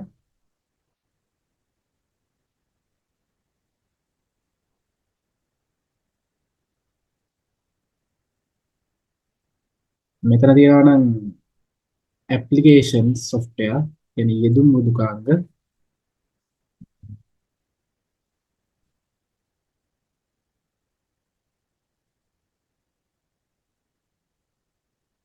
ඊට පස්සේ ඊටත් උඩින් ඉන්නවා නම් user يعني භාවිත කරන එක්කෙනා අපි user බෑ කෙලින්ම කතා කරන්න يعني user සාමාන්‍යයෙන් කතා කරන්නේ application software එකට ඊට පස්සේ application software එකට කෙලින්ම බෑ hardware වලට කතා කරන්න එහෙම කතා කරන්නේ නැහැ එයාට යන්න ඕනේ පිළිවෙලක් තියෙනවා ඒතකොට ඒ application software එකට OS එකත් මේ hardware එකත් එක්ක කතා කරන්න නම් අනිවාර්යයෙන්ම මේ OS එක හරහා යන්න ඕනේ. OS එකට තමයි ගිහිල්ලා කියන්නේ මට මෙහෙම වැඩක් කරගන්න ඕනි කියලා. ඒතර ඔපරේටිං සිස්ටම් එක තමයි ගිහිල්ලා ඒක හાર્ඩ්වෙයාර් එකට කියන්නේ. හරිද? ඔය විදිහේ චේන් එකක් තමයි යන්නේ. ඒතර මෙතනදී පරිශීලකයා තමයි මෙතන එළියින් ඉන්නේ යූසර්. එහෙනම් යූසර්ට එහා පැත්තේ ඉන්න ඕනේ මේ Z වලින් පෙන්වන්න ඕනේ ඇප්ලිකේෂන් එක. නැත්නම් ඇප්ලිකේෂන් software එක.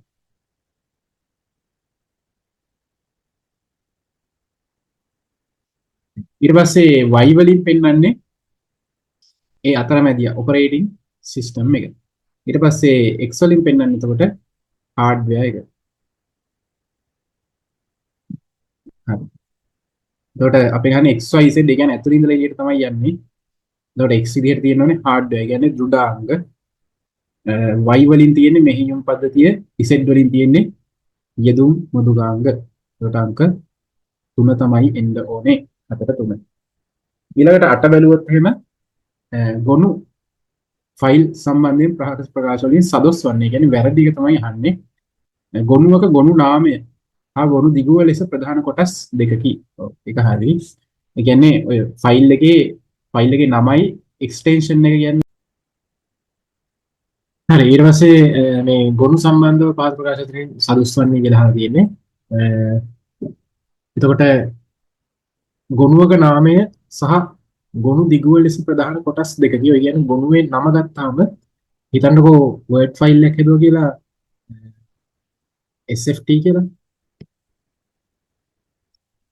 එහෙම වර්ඩ් ෆයිල් එකක් හැදුවොත් එහෙම ඒකේ අගට ඔටෝමැටිකලි වැටෙනවා docs කියලා එකක්.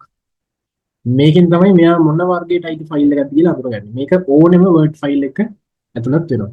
ඊට පස්සේ හිතන්නකෝ notepad එකේ මොකක් හරි හදුවා කියලා. ටෙක්නොලොජි කියලා ෆෝල්ඩර් එකක් ගහුවොත් notepad එකේ කරන් txt කියලා අගට වදිනවා. ඊට පස්සේ Excel sheet එකක් මොකක් හරි තිබ්බනම් හිතන්නකෝ engineering කියලා තිබ්බ කියලා. Excel XS කියලා වදිනවා Excel sheet එකක් නම්. PowerPoint presentation එකක් නම් PPT කියලා වදිනවා. ඊට පස්සේ වීඩියෝ එකක් නම් මොකක් හරි ෆිල්ම් එකක් කියලා හිතන්නකෝ. එහෙම නම් MP4 කියලා වදිනවා. සින්දුවක් වගේ නම් වීඩියෝ නැත්නම් ඔඩියෝ විතරක් නම් MP3 කියලා වදිනවා. ඔය තියෙන්නේ ඒ අදාළ ෆයිල් එක රිප්‍රසන්ට් කරන මේක මොන වර්ගයේ ෆයිල් එකක්ද කියලා කියන්න ඒ හැම මොකක් හරි ෆයිල් එකක් අගටම එනවා ඔය වගේ කොටසක්. ඒක අපිට අතින් වෙනස් කරන්න බෑ. ඒක ඒ software එකත් එක්කම එන එක. ඒකට තමයි ෆයිල් එක්ස්ටෙන්ෂන් එක කියලා කියන්නේ. ඒ කොටසට කියන්නේ ෆයිල් එක්ස්ටෙන්ෂන් එක කියලා. ෆයිල් ගොනු දිගුව කියලා කියනවා. මේක එක්ස්ටෙන්ෂන් එක. මේක තමයි ෆයිල් නේම් එක. ගොනු නාමය කියන්නේ මේ කොටස. මේ නේම් එක. එතකොට ඔය වගේ කොටස් දෙකකින් තමයි ෆයිල් එක නමක් හැදිලා තියෙන්නේ. එතකොට ඒක හරි. පරිගණකයක එකම නමින් ගොනු දෙකක් තිබිය නොහැක. එකම නමින් ගොනු දෙකක් තියෙන්න පුළුවන්. ඒ කියන්නේ ෆයිල් දෙකක් තියෙන්න පුළුවන්. හැබැයි එක ෆෝල්ඩර් එකේ තියෙන්න බෑ. එක ෆෝල්ඩරේ නොවෙන්න, ඒ කියන්නේ ගොනු බහලුම එක වෙන්නේ නැතුව, ඒ කියන්නේ එකම ෆෝල්ඩරේ නැතුව වෙන ෆෝල්ඩර්ස් දෙක එකම නම තියෙන එකක් තියෙන්න පුළුවන්. නැත්නම් එහෙනම් අපිට නම් ගහලා ඉවර වෙන එක නෑ, එකිනෙකට වෙනස්. ඒක නිසා ගොනු දෙකක් තියෙන්න පුළුවන්. ඒකට ඒක වැරදි. ඒකට ඒක තමයි උත්තරේ. ගොනු දිගුව මෘදුකාංගයේ වෙනස් වේ. ඒක හරිනේ. මං කිව්වේ මෙතන කිව්වේ ඒක තමයි. Word එකේ නම් docs කියලා එනවා. Notepad එකේ නම් txt, Excel එකේ නම් xlx කියලා එනවා. ඒ විදිහට එනවා. ගොනු නාමයේ සමාන නමුත් ගොනු දිගුව වෙනස් වන ගොනු එකම ගොනු බහලුමක තිබිය හැක. ඔව්. එහෙම වෙන්නත් පුළුවන්. ඒ කියන්නේ මේ සම්පූර්ණ එක තමයි ඊනකින් වෙනස් වෙන්න ඕනේ. හිතන්නකෝ මෙතන SFT කියලා SFT docs එක්කුයි SFT කියලාම තියෙන PowerPoint එක්කුයි තියෙන්න පුළුවන්. එකම ෆෝල්ඩර් එක ඇතුලේ. අවුලක් නැහැ. මොකද එක්ස්ටෙන්ෂන් එක වෙනස් නිසා. ගොනු දිගුව වෙනස් නිසා තියෙන්න පුළුවන්. තව SFT කියලා TXT එකක් තියෙනවා. ඔය තුනටම එකම ෆෝල්ඩර් එකේ වාසය කරන්න පුළුවන්. අවුලක් නැහැ. මුල කෑල්ල අසමාන වලට අග කෑල්ල අසමාන නිසා. ගොනුවක ඇති දත්තවල ස්වරූපය අනුව ගොනු දිගුව වෙනස් වේ. ගොනු දිගුව වෙනස් වෙනවා. දත්තවල ස්වරූපය අනුව වෙනස් වෙනවා. දැන් මෙතන ડોකියුමන්ට් එකක් නම් docs වගේ එකක් එන්නේ. මොකද වීඩියෝ එකක් නම් MP4 වගේ එකක්. ඔඩියෝ එකක් විතරක් නම් MP3. ඒ විදිහට තමයි එන්නේ. ඒතකොට දත්ත ස්වරූපය අනුව දිගුව වෙනස් වෙනවා. එක්ස්ටෙන්ෂන් එක වෙනස් වෙනවා. හරි.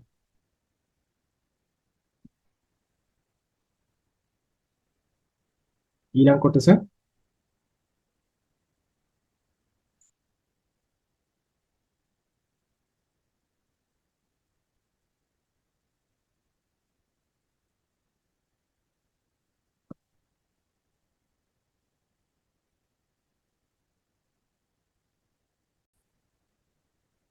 ඊට පස්සේ ගොනු බහලුම, ඒ කියන්නේ ෆෝල්ඩර් සම්බන්ධයෙන් පහත් ප්‍රකාශ අතරින් සත්‍ය වන්නේ කියලා තියෙනවා. ඉතින් හරියට තමයි අහන්නේ සත්‍ය වන්නේ කියලා තියෙනවා.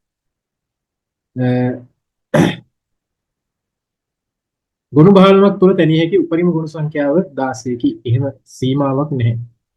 ඕන තරම් හදන්න පුළුවන්. ගොනු බහලුමක් සකස් කළ විට දෘඩ තැටියේ ඉඩක් ලබා ගනී. ගොනු බහලුම සැකසෝ ගවම දෘඩ තැටියේ ඉඩක් ගන්නේ නැහැ. ඒක සයිස් එකක් නැහැ, නිකන් නමක් විතරයි හම්බෙන්නේ කියලා හිතන්නකෝ. ඔන්න SFT කියලා ෆෝල්ඩර් එක හැදුවා කියන්නේ. මේ ෆෝල්ඩර් කියන්නේ මම හිතන්නේ දන්නව ඇති කියලා මම හිතනවා. ෆෝල්ඩර් එකක් කියන්නේ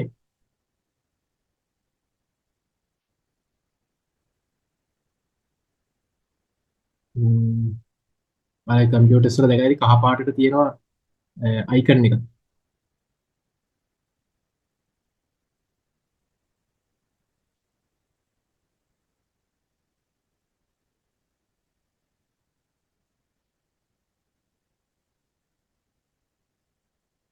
මේ තියෙන්නේ.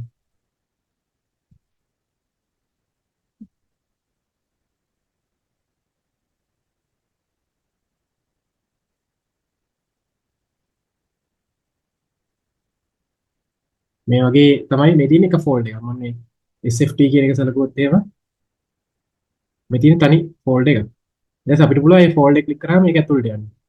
මේ ෆෝල්ඩර් එක ඇතුළට ගියාම අපිට ඒකට අදාළව තව සබ් ෆෝල්ඩර්ස් බලා ගන්න පුළුවන්. ඒක ඇතුළේ මේ මොඩල් පේපර්ස්, පාස් පේපර්ස් ඔය විදිහට තියෙන්නේ. ඒකට අදාළ සබ් ෆෝල්ඩර්ස්, ෆෝල්ඩර් එක ඇතුළේ තියෙන ෆෝල්ඩර්ස්. ඊට පස්සේ ඒ ෆෝල්ඩර්ස් වලින් තව ඇතුළට යන්න පුළුවන්. ඒ ෆෝල්ඩර් එකේ තව ටිකක් ඇතුළට ගියාම අපිට ඔය විදිහට ඒක ඇතුළේ තමයි අපිට ෆයිල්ස් බලා ගන්න පුළුවන් වෙන්නේ.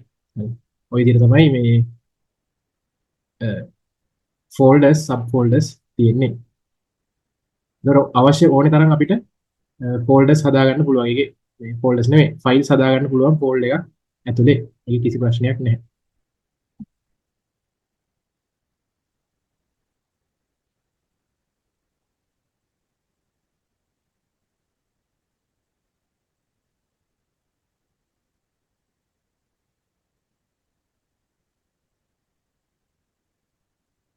හරි. එතකොට ඒ ෆෝල්ඩර් එකක් තියෙනවා නම් දැන් ෆෝල්ඩර් එකේ අපි නම නිකන් ගැහුවා ගහලා ෆෝල්ඩර් එකක් හැදුවා කියලා ඒකට අදාළව මේ හાર્ඩ් ඩිස්ක් එකේ ඉඩක් වෙන් වෙන්නේ නැහැ. කියන්නේ මේක අවුලක් නැහැ. මේක හරි. හાર્ඩ් ඩිස්ක් එකේ ෆෝල්ඩර් එකක් හදුවා කියලා නමක් මේ ෆෝල්ඩර් එක නිකන් ලිව්වයි කියලා ඉඩක් වෙන් වෙන්නේ නැහැ. ඒක ඇතුළට මොනවා හරි දැම්මොත් මොනවා හරි ෆයිල්ස් ටිකක් හෝ තවත් ෆෝල්ඩර් එකක් ඒක ඇතුළට දැම්මොත් ඔන්න ඉඩක් ලබා ගන්නවා. ගොනු බහලුමේ නාමය නැවත නැවත වෙනස් කිරීම කළ හැකිය. ඒකත් කරන්න පුළුවන්. බහලුමේ නම වෙනස් කරන්න පුළුවන්. අමිතර කර හැකි ගහන්නේ. එතකොට මෙතන මෙයා තමයි උත්තරේ වෙන්නේ. ඒක සත් එකනේ හන්නේ. ඒක තමයි එන්නේ. ඊට පස්සේ එකම ආකාරයේ ගොනු තැප්පත් කිරීමට පමණක් ගොනු බහලුම් භාවිත කරන්නේ නැහැ. මේ දැන් SFT කියලා මම ෆෝල්ඩර් එකක් හදුවොත් ඒක ඇතුළට අපිට PowerPoint ඒවා දාන්නත් පුළුවන්. ඒක ඇතුළටම ડોකියුමන්ට් තියනවා නම් Word ડોකියුමන්ට් ඒවා දාන්නත් පුළුවන්. PDF තියනවා නම් ඒවා දාන්නත් පුළුවන්. අවුලක් නැහැ. එහෙම ඕන එකක් ඕන වර්ගයක් දාන්න පුළුවන් ෆෝල්ඩර් එක ඇතුළට. හරි. ඒකට ගන්න බෑ. මේ ඔක්කොම වැරදි.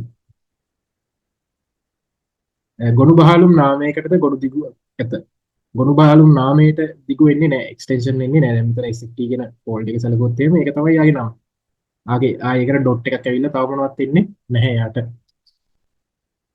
පහළ දක්වා ඇති මෙහෙයුම් පද්ධති අතරේ විවෘත කේත මෙහෙයුම් පද්ධති ඕපන් සෝස් ඒවා මොනවද කියලා තමයි අහන්නේ. හරි. ඒතර ඕපන් සෝස් ඒවා විදියට මම කලින් කිව්වා මේ දෙන්නව ගන්න බෑ. Windows සහ Mac OS දෙන්න නැහැ. Ubuntu එකයි Linux එකයි තමයි වැඩේ ඕපන් සෝස් ලබා දෙන්නේ. මෙහෙයුම් පද්ධතිය හැඳින්වීමට GUI පදේ යොදා ගන්න අවස්ථා මේන් කියවෙන්නේ. GUI කියන්නේ චිත්‍රක පරිශීලක අතුරු මුහුණත කියන එක. ඉංග්‍රීසියෙන් කියනවා graphical user interface කියලා.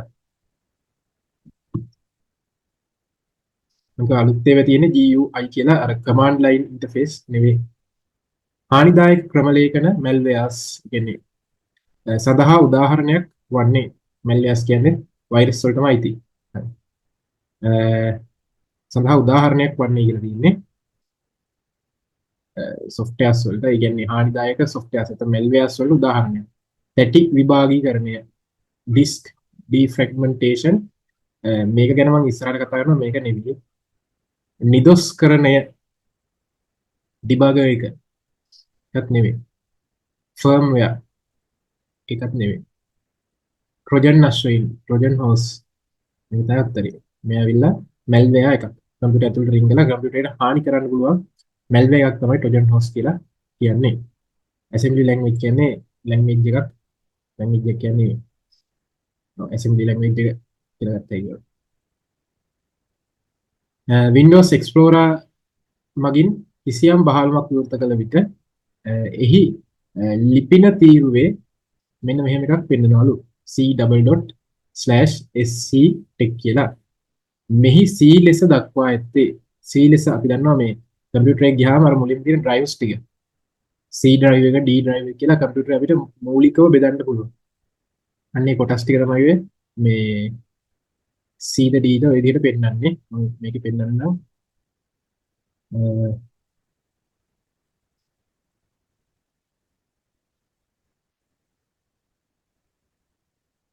මේ තියෙන්නේ මෙතන බලා ගන්න පුළුවන්. මෙතන drives දෙකකට තමයි වෙන් කරලා තියෙන්නේ. C drive එක සහ D drive එක කියලා මේ කම්පියුටර් එකේ වෙන් කරලා තියෙනවා. කැමති විදිහට තව ඕනේ තරම් D E F ඕන විදිහට බෙදා ගන්න පුළුවන්. ඊට අමතරව මේක නම් මේ වෙබ් ඒ කියන්නේ drive එකටත් එකක් වෙන් වෙලා තියෙනවා G විදිහට. මේවට දාවක කියලා තමයි කියන්නේ. හරි. ඒතර මේකක් ඇතුළට ගිහිල්ලා දැන් මම ගියා කියලා මේකේ program file කියන එකට. එතකොට මෙතන උඩින් බලා ගන්න පුළුවන් මෙයාගේ දැන් අපි ඉන්න location එක. මේ උඩ තීරුවේ පෙන්නනවා. මේ තියෙන්නේ c:/program file එක ඇතුලේ තමයි අපි දැන් ඉන්නේ. ඔය විදිහට අපිට ඉන්න තැන මොකද්ද කියලා බලා ගන්න හැකියාවක් තියෙනවා. ඊට පස්සේ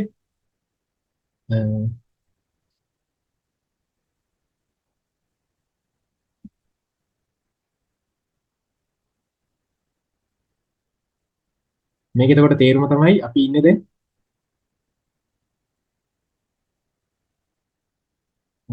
C කියන drive එකේ C drive එකේ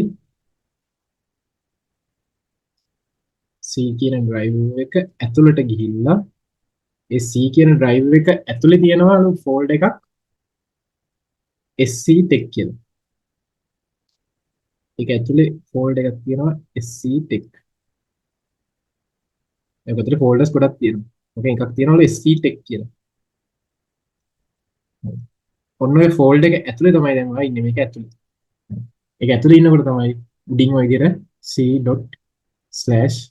c.sc/tech කියලා underscore tech කියලා වෙන්නන්නේ. පරිගණකයේ ප්‍රධාන ගොනු බහලුමයි C ලෙස දක්වා ඇත්තේ කවුද කියලා අහන්න. ප්‍රධාන ගොනු බහලුමයි SC tech ගොනු බහලුමේ 9හි කොටසකි. වැරදි. මේක ප්‍රධාන ගොනු බහලුමක් කියන්න බෑ. මේ ගොනු බහලුමක් නෙමෙයි. ෆෝල්ඩ් එකක් නෙමෙයි C කියන්නේ. දාවකයකි. C කියන්නේ දාවකය. drive එක. සසම්භාවී ප්‍රවේශ මතකයේ දත්තරැඳී ඇති ස්ථානයක නම වේ. RAM එකේ කැලලක් නෙවෙයි. එතකොට අරක තමයි උත්තරේ වෙන්නේ. SC ගොනු බහලුම ඇතුළත් කොට ඇති ගොනු බහලුමයි. ගොනු බහලුමක් නෙවෙයි. ඒක නිසා මේකත් වර්ධිනවා. මේකේ SC tech ගොනු බහලුම ඇතුළත් කොට ඇති දාවකයේ කිව්වනම් හරි. එතකොට වඩාත් හොඳයි. ගොනු බහලුමක වින්ද එක වර්ධිනවා. ඊළඟට පරිගණකයක් මද වේලාවක් භාවිත නොකරන විට තිරේ මත චලනය වන රේඛා සහිත චිත්‍රයක් දක්වනු ලැබේ. මේ හඳුන්වන්නේ ස්ක්‍රීන් සර්වර් එක කියලා. ස්ක්‍රීන් සේවර්. දැන් ඒ වෙනන් ඒක දකින්න නැහැ. ඉස්සර ඒවේ නිකන් ඔය බුබුලු වෙනවා සමහර වෙලාවට. කියන්නේ මේ ස්ක්‍රීන් එකේ ටිකක් වෙලා අපි පාවිච්චි නොකරනකොට නිකන් අර නිකන් සබම් බෝල වගේ තැන් තැන් වල යනවා. ඒ වගේ එක එක ඩිසයින් බලා ගන්න පුළුවන්. සමහර වෙලාවට ඉදි කෑලි යනවා. එහෙම ඒවා බලා ගන්න පුළුවන්. එහෙම එකක් හදලා තියෙන්නේ ඉස්සර කාලේ කම්පියුටර්ස් වල පිටිපස්සෙන් LED lights ටිකෙන් ඔය ස්ක්‍රීන් එක ඔන් වෙන්නේ. ඊළඟට දැන් ඔයා මොකක් හරි ස්ක්‍රීන් එකක් ඔන් කරලා තියෙනවා. තනිකර සුදු එකක් කියලා. මොකක් හරි සුදු ඔන්න ડોකියුමන්ට් එකක් ඔය එකක් ඔන් කරලා තියෙනවා. මේක තනිකර සුදුයි. ඉතින් ඔය වගේ එකක් ඔන් කරලා තිබ්බොත් එහෙම සුදු පාට කියන්නේ තියෙන ලයිට්ස් ඔක්කොම ටික පත්තු වෙලා තියෙනවා. එයාගේ පිටිපස්සේ තියෙන LED පැනල් එකේ සියලු ලයිට්ස් පත්තු වෙලා තියෙනවා. එතකොට ඔහොම සියලු ලයිට්ස් පත්තු වෙලා තිබ්බොත් එහෙම හුඟක් වෙලාවක් එතකොට ඒ ලයිට්ස් පිච්චිලා යන්න පුළුවන්. ඉස්සර කාලේ දැන් ඒව නැහැ මේ ප්‍රශ්නේ. ඒතර ලයිට් එක හුඟක් වෙලා පත් වෙලා තිබ්බොත් ලයිට් පිච්චිලා යන්න පුළුවන්. ඒක වළක්ව ගන්න තමයි අර මේ දැන් මේක සුදු පාට ස්ක්‍රීන් එකේ අර විදිහට සබම් බෝල යනකොට මොකද වෙන්නේ? ඒවයේ පාට වෙනස් වෙනවනේ. ඒ සබම් බෝලයක් එතන යනකොට ඒව නිවෙන්න පුළුවන්, වෙන පාටපත් වෙන්න පුළුවන්. RGB කලර්ස් තුනේ මොකක් හරි එකක් පත් වෙන්න පුළුවන්. හරි. එතකොට එහෙම වුණාම අර ලයිට් එක වෙනස් වෙනවා.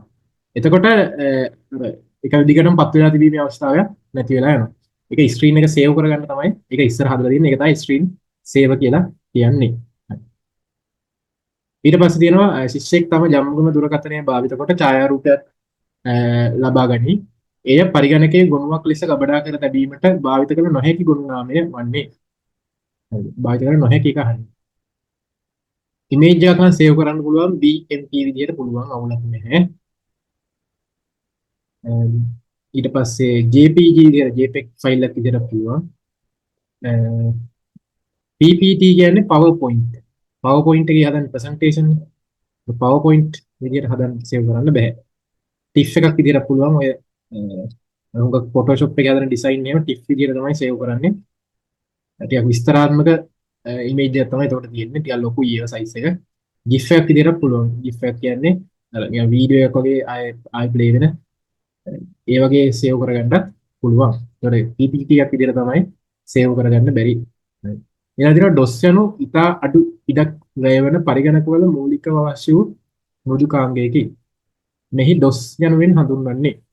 මේ DOS කියලා කියන්නේ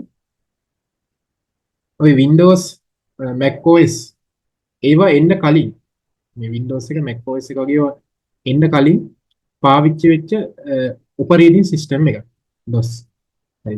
ඒතර මෙයාගේ අර්ථ දැක්වීම තමයි disk operating system. disk operating system.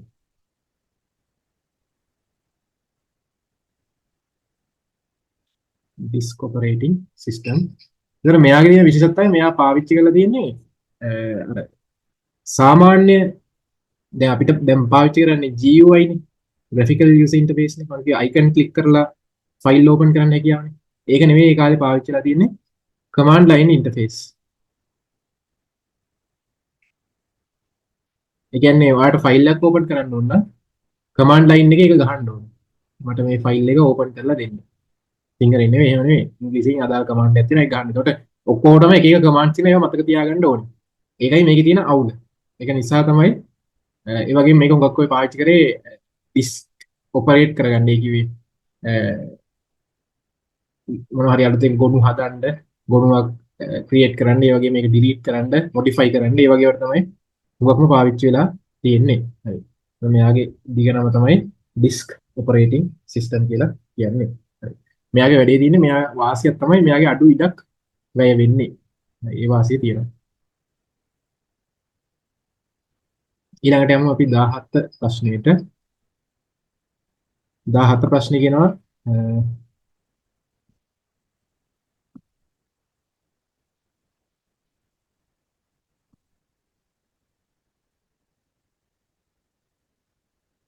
සිසුවෙක් තම යෙදුම් මෘදුකාංග භාවිත කරමින් සිටින විට එය අක්‍රිය විය. ස්ටක් විල මේ වසා දැමීමට ටාස්ක් මැනේජර් වින්ඩෝ ලබා ගැනීමට භාවිත කළ යුතු යතුරු සංකලනය වන්නේ. ටාස්ක් මැනේජර් ඕපන් කරන්න නම් අපි ගන්න ඕනේ ඕල්ට් එකයි කන්ට්‍රෝල් එකයි ඩිලීට් එකයි.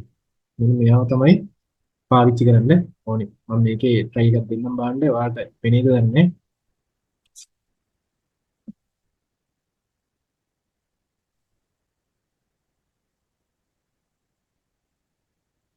මේක අපි alt එකයි control එකයි delete එකයි ඔබන. එතකොට මම හිතන්නේ පෙන්වන්න නැතුව ඇති. මේ විදිහට පෙන්වනවා මේකෙන් අපිට task manager එක open කරගන්න පුළුවන්. මේකෙන් task manager. දැන් එතකොට ඒක ඇතුලේ අපිට පෙන්වන්නේ මේ දැනට ක්‍රියාත්මක වෙන සියලුම task. ඔක්කොම දැනට වැඩ කරන task ටික මේකේ පෙන්වනවා මේ විදිහට. task manager එකේ. අපිට එතකොට මෙතනින් අවශ්‍ය නැතිව තියෙනවා නම් ඒවා ඉවත් කරලා දාගන්න පුළුවන්. ඒකේ මොනවා හරි ස්ටක් වුණොත් එහෙම ස්ටක් වෙන්න හේතු වෙන්නේ මෙතනයි පෙන්නනවා මේ මෙමරි එක 170ක් දැන් පිරලා තියෙනවා. ඔක 100% පිරුණු ගාම හිර වෙනවා. සමහර අවස්ථාවල ඊට අඩු අවස්ථාවලදී හිර වෙන්න පුළුවන්. ඒතර ඒ වගේ අවස්ථාවලදී අපිට පුළුවන් මේ ළඟට ගිහිල්ලා මේක ක්ලික් කරලා මෙතනින් end task දීලා එයාව close කරලා දාන්න. ඒ task එක ඔෆ් කරලා දාන්න පුළුවන්. ඉවත් කරලා දාන්න පුළුවන්. හරි.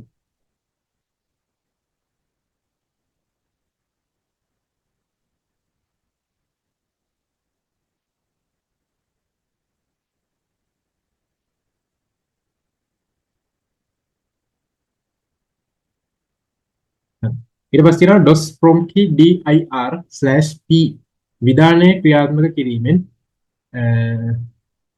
ඕකේ සිද්ධ වෙන්නේ දැනට ඉන්න මොකක් හරි ඉන්න මොකද්ද ගොනුවයි කියන්නේ ෆයිල් එකයි ඒක තියෙන සබ් ඩිරෙක්ට් එකයි ඒව ලයිස්තුව බලා ගන්න පුළුවන් වෙන එක තමයි සිද්ධ වෙන්නේ දැනට ඉන්න බහලුම තුල ඇති ගොනු සහ උපබහලුම් වල නම් ලයිස්තුව බලාගත හැකි වෙනවා. ඊට මේකට උත්තර එන්න ඕනේ 4 වෙනි එක.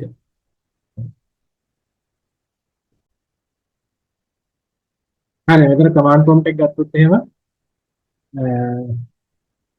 දැන් මේ අපිට බලන්න ඕනේ කමාන්ඩ් ප්‍රොම්ප්ට් එකේ දැන් මේ DOS වලට තමයි මේක තියෙන්නේ. මේ dir/p කියන එක ගහපුවාම මේ දැනට ඉන්න ෆෝල්ඩර් එකේ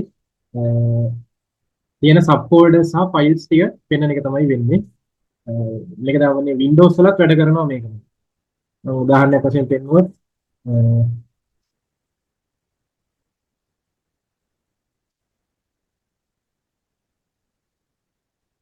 මෙතන බලුවොත්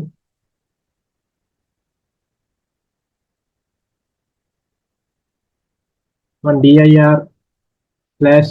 කියලා ගැහුවොත් එහෙම මේකට අදාළ දැනට මම ඉන්න ෆෝල්ඩර් එකේ තියෙන සබ් ෆෝල්ඩර් සහ ෆෝල්ඩර්ස් සියල්ල පෙන්නනවා.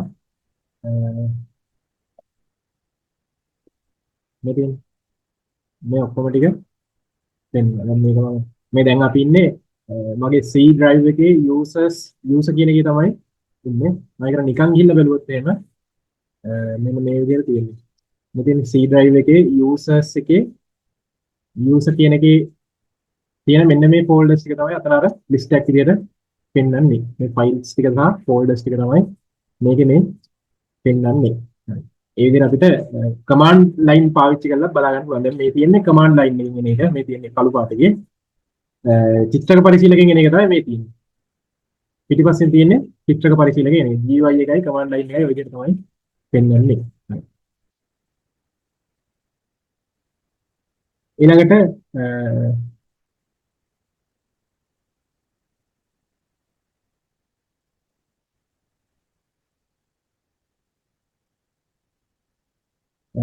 C/SFT මෙලෙස DOS prompt එක තිබෙන අවස්ථාවකදී CD tech යන විධානය ලබා දීමෙන් SFT ගොනු බහලුමේ සිට සීදාවකයේ ඇති C/tech ගොනු බහලුමට මාරු විය හැකිය.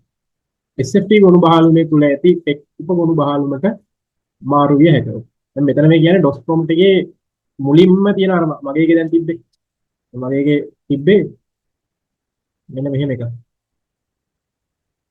මේ කම්පියුටර් එකේ තිබ්බේ මොකක්ද විදියට C.users/user කියලා තමයි තිබ්බේ.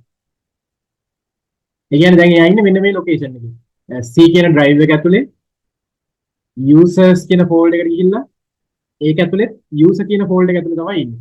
දැන් මෙතන ඉන්නකොට ඔයා command එක වශයෙන් cd ගහලා ස්පේස් එකක් තියලා මෙතෙන්ට මොකක් හරි ඒක ඇතුලේ තියෙන folder එකක නමක් ගැහුවොත් එන්නේ.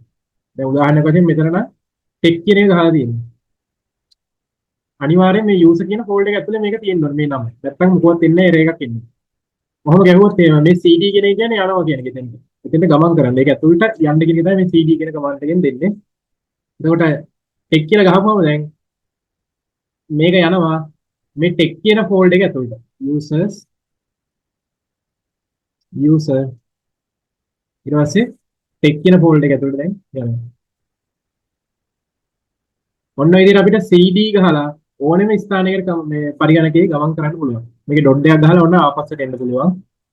ඒක ඇතුලේ තියෙන ෆෝල්ඩර් එකක් නමක් ඇතුලට යනවා නම ගහලා ඒ විදිහට යන්න පුළුවන්. ඉස්සරහට සහ පිටිපස්සට ෆෝල්ඩර්ස් ඇතුලට වගේම ෆෝල්ඩර්ස් වලින් එළියට එන්න පුළුවන් මේ cd command එක පාවිච්චි කරනවා. ඒතර මෙතන වෙන්නේ ඒ වගේ වැඩක්. ඒතර මෙතන සිද්ධ වෙන්නේ SFT දැන් මෙයා ඉන්නේ C එකේ SFT කියන එකේ ඉන්නේ. C කියන drive එකේ SFT කියන folder එකේ ඉන්නේ. හරි. එතකොට මෙතනදී දැන් අපි මේ command එක වශයෙන් cd කියලා දුන්නොත් එහෙම cd tech කියලා අනිවාර්යයෙන්ම tech කියන folder එකක් තියෙන්න ඕනේ මේ SFT කියන folder එක ඇතුලේ.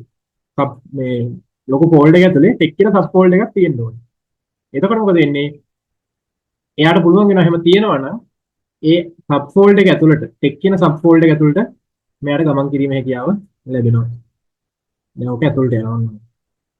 හරි. තව මොකක් හරියක් ගහලා ඔන්න ඒක ඇතුලේ තව මොකක් හරි sub folder එකක් තියෙනවා ඒකට යන්නත් පුළුවන්. හරි. ඒ විදිහට sub folders වලට ගිහලා අන්තිමට ෆයිල් එකක් අපිට run කරගන්න පුළුවන්. ඒ ෆයිල් එකේ නම ගහලා අපිට run කරගන්න පුළුවන්. ඒක තමයි මේ command line එකෙන් සිද්ධ වෙන්නේ. හරි. දැන් මෙතනදී SFT ගොනු බහලුම තුල ඇති tech උපගොනු බහලුමට මාරු විය හැකියි. හරි. ඒක තමයි සිද්ධ වෙන්නේ. SFT එක ඇතුලේ තියෙනවා tech කියලා එකක්. අන්න ඒක ඇතුළට මාරු වෙන එක තමයි සිද්ධ වෙන්නේ. එක් ගොනු බහලුමක සිට වෙනත් ගොනු බහලුමක් වෙත ගොනු විතන් කිරීමට යොදා ගන්නා කෙටි මං යතුරු වන්නේ. හරි. ෆෝල්ඩර් එකකින් ඉඳලා තවත් ෆෝල්ඩර් එකකට ෆයිල් එකක් ගෙනහිලා දාන්න නම් මේකෙදි සරලවම මේ කරලා තියෙන්නේ ctrl x එක ඔබලා අපිට පුළුවන් මේ ctrl එකයි කියන්නේ control එකයි x එකයි ඔබලා අපිට පුළුවන් කරන්න කට් කරන්න. control එකයි C එකයි බෝත් වෙන්නේ copy වෙන එක. copy එකේ cut එකේ වෙනස දන්නවනේ. copy එක කියන්නේ copy එකක් තමයි යන්නේ. cut එකෙන් වෙන්නේ තියෙන තැනින් ගලවලා තව දැනකට දාන එක. ctrl control V එකෙන් සිද්ධ වෙන්නේ තවත් තැනක paste කරන්න පුළුවන් වෙන එක. paste කරන එක. හරි. ctrl V එක. ඊට පස්සේ ctrl Z එකෙන් වෙන්නේ control Z එකෙන් undo කරන්න පුළුවන්. මොකක්ම word වගේ වැඩි පාවිච්චි කරනවා undo කරගන්න. ctrl එකයි A එකයි ඔබලා පුළුවන් control plus A වලින් පුළුවන් ඔක්කොම ඒවා සිලෙක්ට් කරන්න. සිලෙක්ට් ඕල් කියන එක තමයි එන්නේ. Select all. ඊට පස්සේ CTRL එකයි P එකයි යෙබුවොත් control එකයි P එකයි යෙබුවොත් print කරගන්න පුළුවන්. print කරගන්න පුළුවන්. ඉතින් මෙතනදී අපිට කරන්න ඕනේ එකක තියෙන එකක් තව එකකට දාන්න. යම් කිසි සබ් ෆෝල්ඩර් එකක තියෙන එකක් වෙන එකකට දාන්න. ඒ කියන්නේ මොකක් හරි ඔහම ෆෝල්ඩර් එකක් ඇතුලේ හිතන්න ડોකියුමන්ට් එකක් තියෙනවා මේ විදිහට. අපිට අවශ්‍යයි මෙයාව වෙනත් ෆෝල්ඩර් එකකට මාරු කරන්න. එතකොට මෙයාව කොපි කරලා දාලා වැඩක් නැහැනේ. මෙතනින් අපි මෙයාව CTRL එකයි කොපි එකයි දාලා මෙතන ආයේ පේස්ට් කරාට හරියන්නේ නැහැ. මොකද එතකොට මෙතනත් කොපි එකක් තියෙනවා. මේකෙත් කොපි එකක් තියෙනවා. මම AB කියලා දාන්නම් ෆෝල්ඩර්ස් දෙක. A එකෙත් කොපි එකක් ලැබෙනවා, B එකටත් කොපි එකක් ලැබෙනවා. එහෙම නෙමෙයි අපිට ඕනේ. මේ A එකෙන් ගලවලා B එකට දාගන්නයි ඕනේ. ඒතකොට A එකෙන් ගලවන්න නම් අනිවාර්යයෙන් අපි මෙතනදී ක්‍රියාත්මක කරන්න ඕනේ X එක. CTRL එකයි X එකයි. එතන මොකද වෙන්නේ? එතකොට මෙතන තියෙන ෆෝල්ඩ් එක කට් වෙනවා. කට් වෙලා ගිහිල්ලා ඒක මෙතන පේස්ට් කරගන්න පුළුවන්. ඊට පස්සේ CTRL එකයි B එකයි ඔබලා. එතකොට මෙතන කවුරුත් නැහැ දැන් ආයේ. A එකේ කවුරුත් ඉතුරු වෙන්නේ නැහැ. B එකට යනවා. එතකොට අපි කරන්න ඕනේ CTRL එකයි X එකයි ඔබලා කට් කරලා අනිත් ෆෝල්ඩ් එකට ගිහිල්ලා CTRL එකයි V එකයි ඔබලා පේස්ට් කරන්න ඕනේ. ඊළඟට සිසුවෙක් තම හඬ පරීක්ෂණයකට පුහුණු කොට පරිගණකයට පුහුණු කොට විධාන දීමට අපේක්ෂා කරයි. මේ සඳහා ඔහු PC යුත්තේ control panel එකේ speech recognition කියන එක තමයි යන්න ඕනේ. හරි. ඔකත් අහනවා සමහරලාට control panel එකේ තමයි තියෙන්නේ speech recognition එක. පරිගණකයේ ගොනු බහලුමක ඇති A නැමැති ගොනුව flash drive හි B ගොනුව delete යතුරු භාවිත කොට මකා දැමීමේදී සිදුවන ක්‍රියාවලිය. හරි. ඒතර පරිගණකයේ තියනවලු A කියලා ගොනුවක් ෆයිල් එක. මෙයා A. ඒ වගේම flash drive එකේ තියනවලු B කියලා ගොනුවක්. ඒතර අපෙන් අහනවා මේ දෙන්නටම මෙයා ළඟට ගිහිල්ලා delete එක ඔබනවලු. දෙන්නම ළඟට ගිහිල්ලා. ඒතකොට මොකද වෙන්නේ කියලා අහනවා. ඒතර පරිගණකයේදී delete එකේ බුවොත් එහෙනම් පරිගණකයේ තියෙන ෆෝල්ඩර් එක මේ තියෙන පරිගණකයේ තියෙන පරිගණකයේ තියෙන ඕනෑම දෙයක් delete බටන් එක ගිහුවාම delete ම වෙන්නේ නැහැ. මෙයා ඉස්සෙල්ලාම යනවා recycle bin එකට. දැක නැති desktop එකේ තියෙනවා මේ වගේ නිකන් කුණු බක්කියක හැඩයට රූපයක් ඇඳලා recycle bin කියලා. ඔන්න ඔතෙන් තමයි යන්නේ. ආව කෙලින්ම delete වෙන්නේ නැහැ. recycle bin එකෙන් අපිට අවශ්‍ය නම් ඕන වෙලාවක restore කරගන්න පුළුවන්. ඒක ඇතුළට ගිහිල්ලා restore කරගන්න පුළුවන්. හරි. ඒක කෙලින්ම යන්නේ recycle bin එක ඇතුළට. කෙලින්ම delete වෙලා යන්නේ නැහැ. හරි. ඒක අර මේ අවදානම සඳහා තමයි කරලා තියෙන්නේ. වැදගත් ෆෝල්ඩර් එකක් වගේ බැරි වෙලාවක් delete වුණොත් ආයෙ ගන්න පුළුවන් වෙන්න තමයි ඒ විදිහට කරලා තියෙන්නේ. හැබැයි ඒවා pen drive එක වගේ delete එකේ බොත් එහෙම ආයෙ recycle bin වලට යවි නැහැ. කෙලින්ම delete වෙලා යනවා. මෙයාව නැතිම වෙලා යනවා. හරි. එතකොට AB ගොනු දෙකම recycle bin එකට යන්නේ නැහැ. ගොනු දෙකම මැකී යාමක් නෙවෙයි. A recycle bin එකට යනවා. B මැකී යාම සිද්ධ වෙනවා. ඒක recycle bin එකට යන්නේ. දැන් ඊට පරිගණක තුල ඇති ගොනුවක් ස්ථිර ලෙස මකා දැමීමට භාවිත කරන කෙටි මං යතුරු වන්නේ. ඒතර කෙලින්ම delete කරලා දාගන්න ඕන. permanently delete කරන්න ඕන නම් shift එකයි delete එකයි ඔබලා පුළුවන්. එතකොට ආය recycle bin ඇවිලි වෙන්නේ නැහැ. කෙලින්ම මෙතනින් close වෙලා ඒක මේ delete වෙලා යනවා. shift එකයි delete එකයි යබුවා. නිකම්ම delete එකේ බොත් recycle bin එකට යන්නේ. ඊළඟට අපි යමු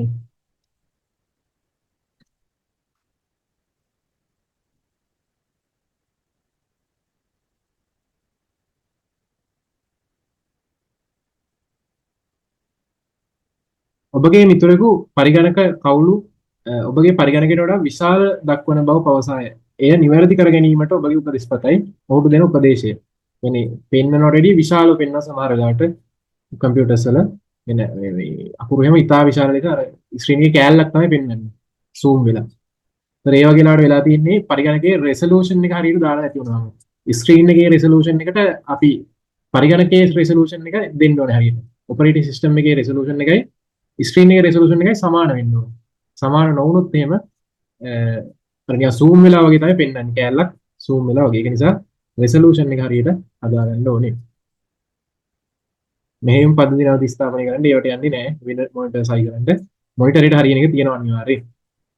පහත දී ඇති ඒවායින් අවශ්‍ය ගොනු මකා නොදමා දෘඩ තැටියේ වැඩි ඉඩ වැඩි කර දෙනු ලබන්නේ. හරි. මෙතනදී මේ තියෙනවා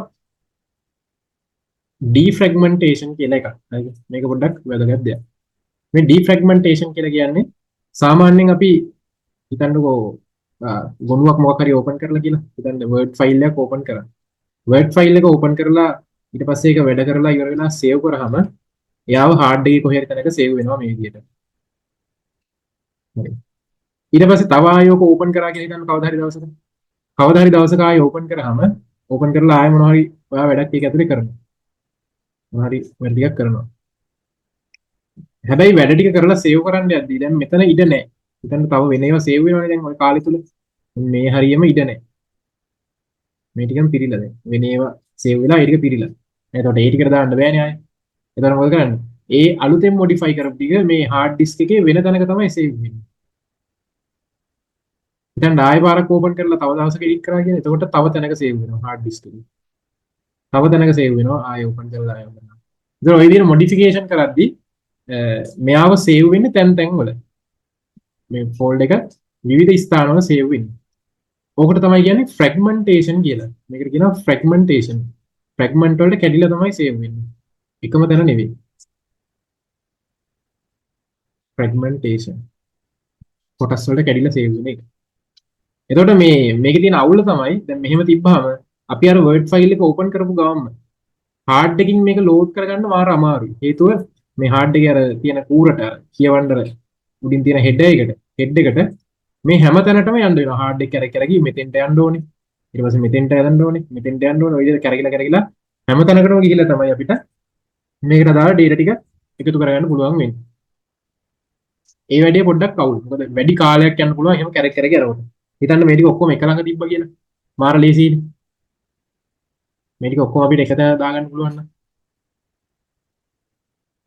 එතකොට මේ ෆ්‍රැග්මන්ට් වලට කැඩිච්ච නැත්නම් මේ ෆ්‍රැග්මන්ටේෂන් වෙච්ච එකක් ආය ෆ්‍රැග්මන්ට් ටික එකතු කරලා තනි එකක් බවට පත් කරගන්න එක. මෙන්න මෙහෙම හිතන්න දැන් මේ ටික ඔක්කොම එකතු කරලා අපි මේ වගේ තනි ඒරියා එකක් හදාගන්නවා. මෙතන තමයි දැන් අපේ වර්ඩ් ෆයිල් එකට දාලා ඔක්කොම ටික තියෙන්නේ. ඒතර ඔයා වර්ඩ් ෆයිල් එක ඕපන් කරොත් එහෙම හෙඩ් එකකට මාර ලේසි. හෙඩ් එක ඉක්මනට එතෙන්ට ගියා. එතන ඉඳලා ඔක්කොම එහාට තියෙන ටික කියවගෙන යන්න තියෙන්නේ. හරි. ඒතර ඉක්මනට අපිට වැඩේ කරගන්න පුළුවන්. ඒතර මෙහෙම එකතු කරන එකට තමයි කියන්නේ ෆ්‍රැග්මන්ට් එක අයින් කරනවා. ඩීෆ්‍රැග්මන්ටේෂන් කියලා. ඩීෆ්‍රැග්මන්ටේෂන්. ඩීෆ්‍රැග්මන්ටේෂන් කරන එක වාසි. මොකද ස්ලෝ වෙන්නේ නැහැ. අනිත් එක තමයි මේවා ගෙවි යාමත් අඩු වෙනවා. හાર્ඩ් එකේ එහෙම ගෙවි යාම අඩු වෙනවා මේක නිසා. මොකද හැම වෙලාවෙම කැරකෙන්න අවශ්‍ය නැහැ. එතකොට. හරි. ඒක වාසිය. ස්ලෝ වෙන්නේ නැහැ. ව්‍යාස අඩු වෙනවා. කියන්නේ ගෙවි යාම අඩු වෙනවා. මේක මේ අවශ්‍ය වෙන්නේ ඔය hard drives වලට විතරයි. කියන්නේ කැරකෙන කොටස් තියෙන ඒවාට විතරයි. HDDs වලට විතරයි. hard drive disk වලට විතරයි ඕනේ වෙන්නේ. SSD වලට මේක තියෙන එක මේ solid state drives කියන්නේ. ඒ වගේ ඇතුලේ මෙහෙම කැරකෙන කොටස් නැහැ. එතකොට ඒ වගේ ඒවට මෙහෙම ෆ්‍රැග්මන්ටේෂන් කරන්න අවශ්‍යතාවයක් නැහැ. මෙයාලට ඩීෆ්‍රැග්මන්ටේෂන් කරන්න අවශ්‍ය නැහැ. කියන්නේ ආයෙ කෑලි එකතු කරන්න අවශ්‍ය නැහැ. ඩීෆ්‍රැග්මන්ට් කරන්න අවශ්‍ය නැහැ. මෙයාලට තමයි අවශ්‍ය මේ හાર્ඩ් ඩිස්ක් වලට තමයි ඕක ඕනේ. හරි. ඒක මේ solid state නැත්නම් SSD වලට ඕක ඩීෆ්‍රැග්මන්ටේෂන් කරන එක භයානකයි. මොකද ආයෙ රීඩ් වෙනවා. ඒක මේ ආවි පාලේ අඩු කිරීමට හේතු වෙන්න පුළුවන් SSD එකේ. ඒගොල්ලෝ ඩීෆ්‍රැග්මන්ටේෂන් කරන්නේ නැහැ. hard drive කරනවා. හරිද? එතකොට ඒකෙන් වෙන්නේ අර තියෙන ඔක්කොම ටික එක ළඟට එකතු වීම සිද්ධ වෙනවා. ඒක වාසියක් වෙනවා. හරිද? එතකොට මේකේ මම උදාහරණයක් වශයෙන් බැලුවොත් මේකේ පුළුවන් අපිට දැන් ෆ්‍රැග්මන්ටේෂන් කරන්න ෆ්‍රැග්මන්ටේට් වෙලා තියෙන ඒවා ඩීෆ්‍රැග්මන්ටේට් කරන්න පුළුවන්. විසිරීලා තියෙන ටික එකතු කරලා දාගන්න පුළුවන් මෙන්න මෙහෙම. මම පෙන්නන්නම්. ඒකට ඒකට යන්න ඕනේ අපි ෆ්‍රැග්මන්ටේෂන් software එකක් වෙනවා වෙනම.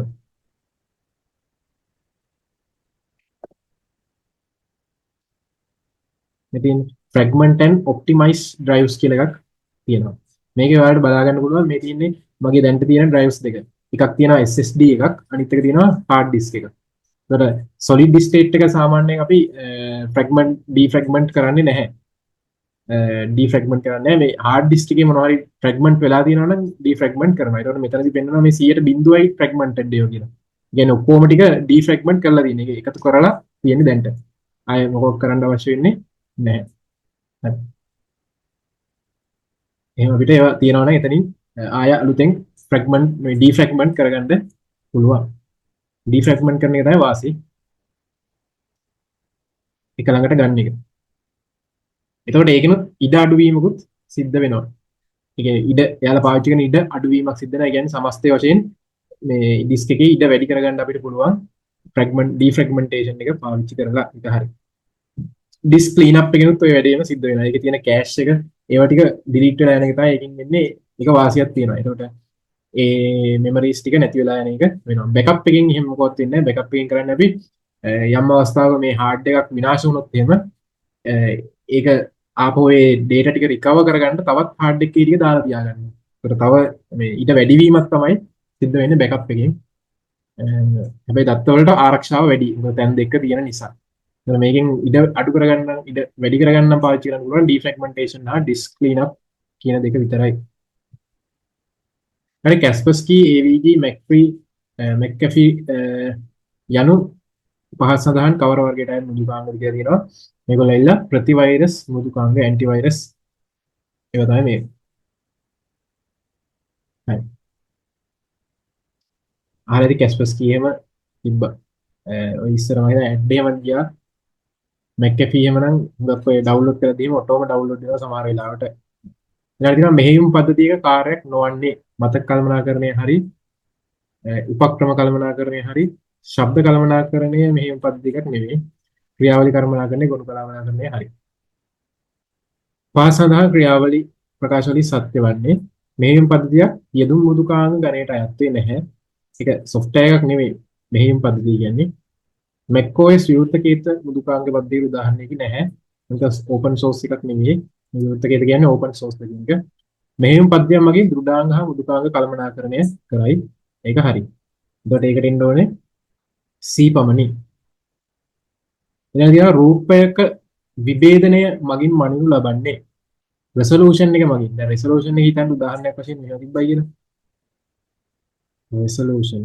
තමයි resolution ප්‍රකාශ කරන්නේ මෙන්න මෙහෙම. දැන් 1920යි 1080යි කියලා තිබ්බා කියලා. ඔකේ තේරුම තමයි දැන් ඔයාගේ මොකක් හරි YouTube වීඩියෝ එකක් බලනවා මෙහෙම තියෙනවා 1920යි 1080යි කියලා. ඔකේ තේරුම තමයි මේ වීඩියෝ එක ගත්තොත් නැත්නම් ස්ක්‍රීන් එකේ ගන්න මේ ස්ක්‍රීන් එකේ වීඩියෝ එකේ මේ පැත්තට තියෙනවා පික්සල් 1920. මේ පැත්තට තියෙනවා පික්සල් 1080. ඔන්න ඔහම තියෙන වීඩියෝ එක තමයි ලැබෙන්නේ. හරි. හිතන්නකෝ තව තිබ්බයි කියලා 720 වගේ 1920යි 720 වගේ. ඒ කියන්නේ මේ පැත්තට තියෙනවා 1920. මම දන්නේ එහෙම තියෙනවද කියලා මේ මම නිකන් උදාහරණයක් වශයෙන් කියන්නේ 720 මේ පැත්තට තියෙනවා නම් ඒකෙන් කියන්නේ මේ පැත්තට තියෙන පික්සල් කියන්නේ පොඩි කොටු පිරීලානේ පින්තූර හැදෙන්නේ. එතකොට ඔය පික්සල් නැත්නම් පොඩි කොටු තියෙන්නේ මේ පැත්තට තියෙන්නේ 720 අනිත් පැත්තට 1920ක් තියෙනවා. එතකොට මේ පික්සල් ගාන අඩුයි කියන්නේ එක පැත්තකට තියෙන එයාගේ පැහැදිලිභාවයත් අඩු වෙනවා. හේතුව දැන් හිතන්නකෝ මේ පාට මේක පෙන්වන්නේ ස්ක්‍රීන් එකේ සෙන්ටිමීටර් 5ක නැත්නම් සෙන්ටිමීටර් 20ක විතර ඉඩකින් කියලා. සෙන්ටිමීටර් 20ක ඉඩකින් කියලා මේක පෙන්වන්නේ YouTube එක. මේකත් දැන් සෙන්ටිමීටර් 20ක් නේ තියෙන්නේ. තව සයිස් එකනේ පෙන්වන්නේ. එතකොට මේකේ සෙන්ටිමීටර් 20 ඇතුලේ පික්සල් 1080ක් තියෙනවා. ඒ කියන්නේ මේ කොටු ඉතා කුඩයි. මෙයාගේ කොටු පොඩි. මෙයාගේ කොටු පොඩි වෙන්නේ. චූටි කොටු තියෙනවා.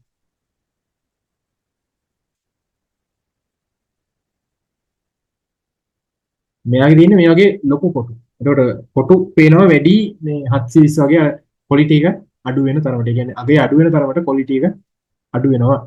අර මේ කොටුව පොඩි වෙන තරමට පික්සල් එක විශාලත්වය පොඩි වෙන තරමට වාසි ක්වොලිටි එක වැඩි. හරි. එතකොට මේ රෙසලූෂන් කියලා දාන්නේ පික්සල් ප්‍රමාණය. පික්සල් ගාන දාන්නේ. පරිගණකයේ කාර්ය සාධනයේ performance සියල නැංවීමට උපකාරී වන මෘදුකාංග වන්නේ උපයෝගීතා මෘදුකාංග යුටිලිටි සොෆ්ට්වෙයාර්ස් කියලා කියනවා ඒගොල්ලන්ට. අංගේ අර ඇප්ලිකේෂන් සොෆ්ට්වෙයාර් එකක් වැඩ කරද්දී ඒක වටේට තව කට්ටිය වැඩ කරනවා වර්ඩ් එක ඕපන් කරලා තියෙනවා නම් ඒ වටේට තව එයාට හෙල්ප් එකට තව වැඩ කට්ටිය ඉන්නවා. කනෙක්ෂන් එක පවත්වාගෙන යන්න ඉන්ටර්නෙට් කනෙක්ෂන් එක. ඊට පස්සේ ඒවා සඳහා තව වෙනම කට්ටිය වටේට හැසිරෙනවා යුටිලිටි සොෆ්ට්වෙයාර්ස් විදියට. හරි. පරිගණකයකට මුරපදයක් යෙදීමේ අරමුණ ආරක්ෂක උපක්‍රමයන් ලෙස භාවිතය සීමා කිරීමට ඕන කෙනෙක් දැන් ෆෝන් වල එහෙමත් දාන්නේ පාස්වර්ඩ් එකක් ඒ වගේ දාන්නේ ඒ කියලා අහන්නේ. හරි අපි අවසාන කොටසට එන්නේ.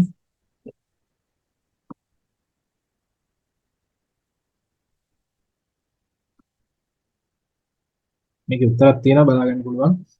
පරිගණකයකට වෛරස් ඇතුළු වීමට බලපෑ හැකි හේතුවක් නොවන්නේ වෛරස් ඇතුළු වීමට බලපෑ හැකි හේතුවක් නොවන්නේ කියලා තියෙන්නේ. පරිගණකේ පොදුවේ භාවිත කිරීම. එහෙම අතින් ඇල්ලුවා කියලා පරිගණකයකට වෛරස් යන්නේ නැහැ. ගොඩක් කට්ටිය පාවිච්චි කරා කියලා වෛරස් යන්නේ නැහැ. මේ ඩෙන්ගු මොනවාද මේ කොරෝනා එහෙම වගේ ඇල්ලුවා කියලා යන්නේ නැහැ වෛරස්. ප්‍රතිවෛරස මෘදුකාංග යාවත්කාලින් නොකිරීම මේක හරි. කියන්නේ ඇන්ටි වෛරස් එක ගානට අප්ඩේට් කරලා හදලා තිබ්බේ නැත්නම් එහෙම වෙන්න පුළුවන්. වෛරස් ඇතුල් වෙන්න පුළුවන්. නොදන්නා කෙනෙකුගෙන් විද්‍යුත් දිපින විවෘත කිරීමට යාම. ඔව්. කියන්නේ සමහර ඊමේල් එනවා ඒව ඇතුලේ වෛරස් තමයි ලෝඩ් කරලා එවන්නේ. එතකොට ඔයාලා මේක ඩවුන්ලෝඩ් කරලා ඕපන් කරොත් එහෙම කෙලින්ම ඒක වෛරස් එක ඔයාගේ මේ කම්පියුටරේට එන්න පුළුවන්. ඊට පස්සේ චෞර මෘදුකාංගයක් භාවිත කිරීම, ඒ කියන්නේ පයිරට් මෘදුකාංග ඔය ටොරන්ට් වගේ ඒවා ඒවා ඇවිල්ලා අර නීත්‍යානුකූල නෑ හරියට 100%. ඒක නිසා ඒවා අපි මොකක් හරි software එකක් මොකක් හරි ෆිල්ම් එකක් හරි මොනවා හරි ඩවුන්ලෝඩ් කරත් එහෙම ඒවත් එක්ක වෛරස් එන්නත් හැකියාවක් තියෙනවා පයිරට්ස් වගේ මේ පයිරට් මෘදුකාංග පාවිච්චි කරොත්. ඒක කිසිවක් නොවෙත් නෙවෙයි. මේක තමයි එන්නේ. පරිගණකයේ ක්‍රියාකාරීත්වයෙන් ඍජු බලපෑමක් කළ හැකි වන්නේ වෛරස් වැඩසටහන් වෙන්න පුළුවන්, ට්‍රොජන් හෝස් මෙල්වෙයර්ස් වෙන්න පුළුවන්, ස්පයිවෙයර් වෙන්න පුළුවන්. ඒ සඳහන් සියල්ලම. ඔව්. ඊට පස්සේ තියෙනවා විවෘතව ඇති විවිධ වැඩසටහන් අතර මාරු වීමට කෙටිමං යතුරු සංයෝජනය කුමක්ද? ඕල්ට් එකයි ටැබ් එකයි වන්න ඕනේ. ALT එකයි ටැබ් එකයි බුවාම අපිට ටැබ් එක ALT එක ඔබාගෙන ටැබ් එක ඔබනකොට අපිට දැන්ට ඕපන් වෙලා තියෙන Windows 4 සරලව මාරු වෙන්න පුළුවන්. මිනිමයිස් කර කර අනිත් එක ඕපන් කර කර ඉන්න අවශ්‍ය නැහැ. හරි. එතනින් අවසන් වෙනවා. ඊට පස්සේ මේ ගුරුවක් පොතේ තියෙන ටිකක් පොඩ්ඩක් ඒකට අවධානයක් අපි දීලා යමු. මොකද වැඩේ ෆිනිෂ් වෙනවා හරියටම. මොකද ගුරුවක් පොතේ සමහර පොයින්ට්ස් තියෙනවා තාම අහලා නැති. ඒ නිසා අපි ඒ ටිකත් බලලා ඉමු. හරි. ගුරුවක් පොතේම තමයි බොහෝ වෙලාවට එන්නේ ප්‍රශ්න. ඒක නිසා. හරි. ඉතින් මේ ඔපරේටිං සිස්ටම් එකට දාලා තියෙනවා මේ විදිහට ඉතින් තමයි පටන් ගන්නෙ. මෙහෙම පද්ධතිය භාවිත කරන ආකාරය දැනගෙන ඉන්න ඕනේ. මෙහෙම පද්ධතියක විවිධ සංරචක නම් කර ඒවා මෙහෙම පද්ධතිය සමග ඇති ක්‍රියාකාරීත්වය නම් කරනවා. ඒ කියන්නේ සංරචක කියලා කියන්නේ අපි ඉස්සරහට කතා කරනවා මේ control panel එක, task manager එක, ඕවා control මේකට අදාළ ඒවා OS එකට අදාළ සංරචක වෙනවා. ඊට පස්සේ විවිධ වර්ගවල මෙහෙයුම් පද්ධති විස්තර කරන්න ප්‍රධාන වශයෙන් භාවිත කරන මෙහෙයුම් පද්ධති ඒ තමයි අර Mac OS එක, Windows, ඒ ටික එන්නේ Linux, Ubuntu. මෙහෙයුම් පද්ධති සහ ප්‍රධාන මතකය අතර අන්තර්ක්‍රියාව සිදුවන ආකාරය මම ඒක තියරි කොටසෙදි කතා කරා.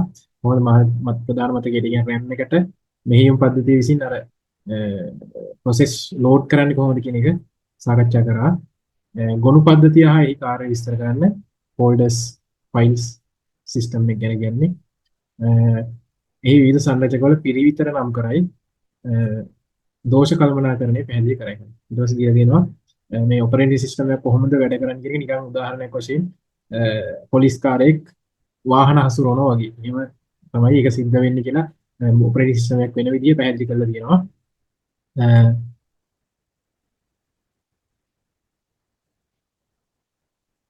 අතරමැදි ක්‍රියාකාරීත්වයේ අවශ්‍යතාව පැහැදිලි කරන්න. ඒ කියන්නේ අතරමැදි වශයෙන් වැඩ කරනවා කියලා.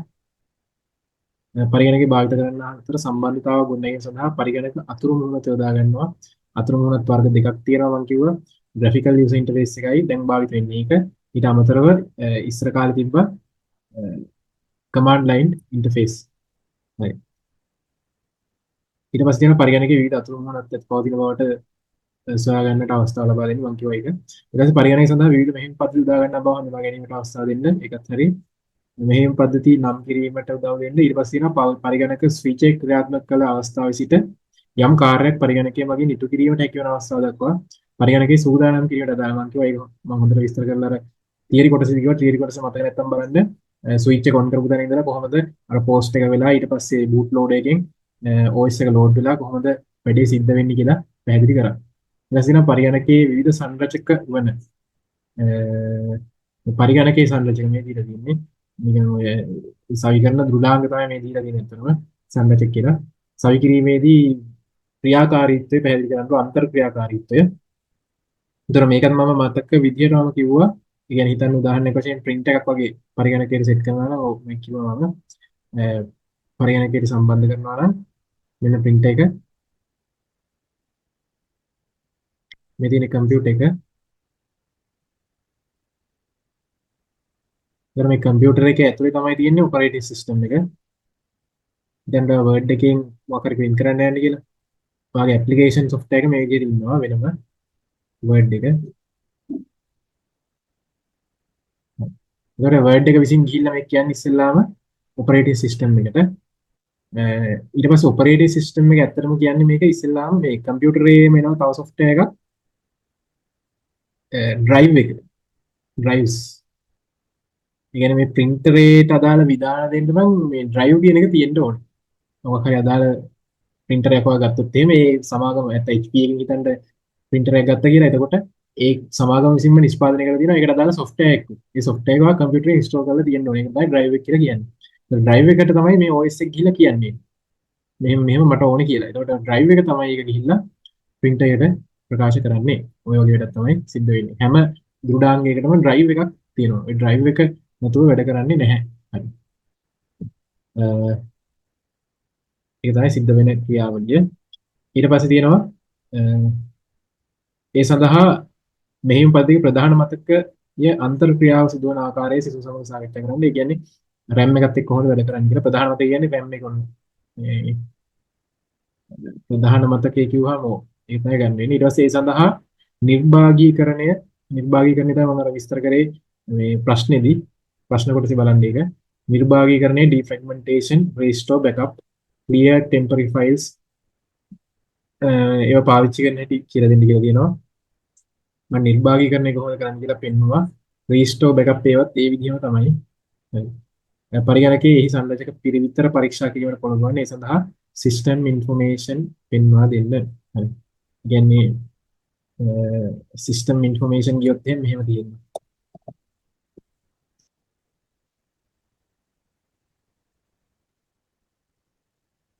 මේ තියෙන්නේ system information කියන්නේ පරිගණකයේ ඔයාගේ කම්පියුටර් විස්තර. ඔයාගේ RAM එක කොච්චරක් තියෙනවද? හදපු කම්පැනි එකේ system එකේ name එක ඊට පස්සේ විස්තර ගොඩක් මේකේ දාලා තියෙනවා. RAM එකේ size ඊට පස්සේ hard එකේ size ඔය ඔක්කොම ඇතුළත් වෙන එක තමයි මේකට තමයි කියන්නේ මේ system information මේ පිරිවිතර කියලා කියන්නේ මේකට තමයි. මෙයාගේ තියෙන Intel processor එකේ ප්‍රමාණය ඒක ඔක්කොම දාලා තින්නේ ඔකේ තමයි. හරි. ඊට පස්සේ තියෙනවා පරිගණකය භාවිත කරන්න හා මෙහෙයුම් පද්ධතිය අතර සම්බන්ධතාව. මෙන්න මේක මතක තියාගන්න මේ හැඩි මේ රූපේ. ඊට පස්සේ නිර්භාගීකරණය පැහැදිලි කිරීම කරන්න කියලා දෙනවා. ඒක කරා. එතන යනවා දෙවෙනි කොටස.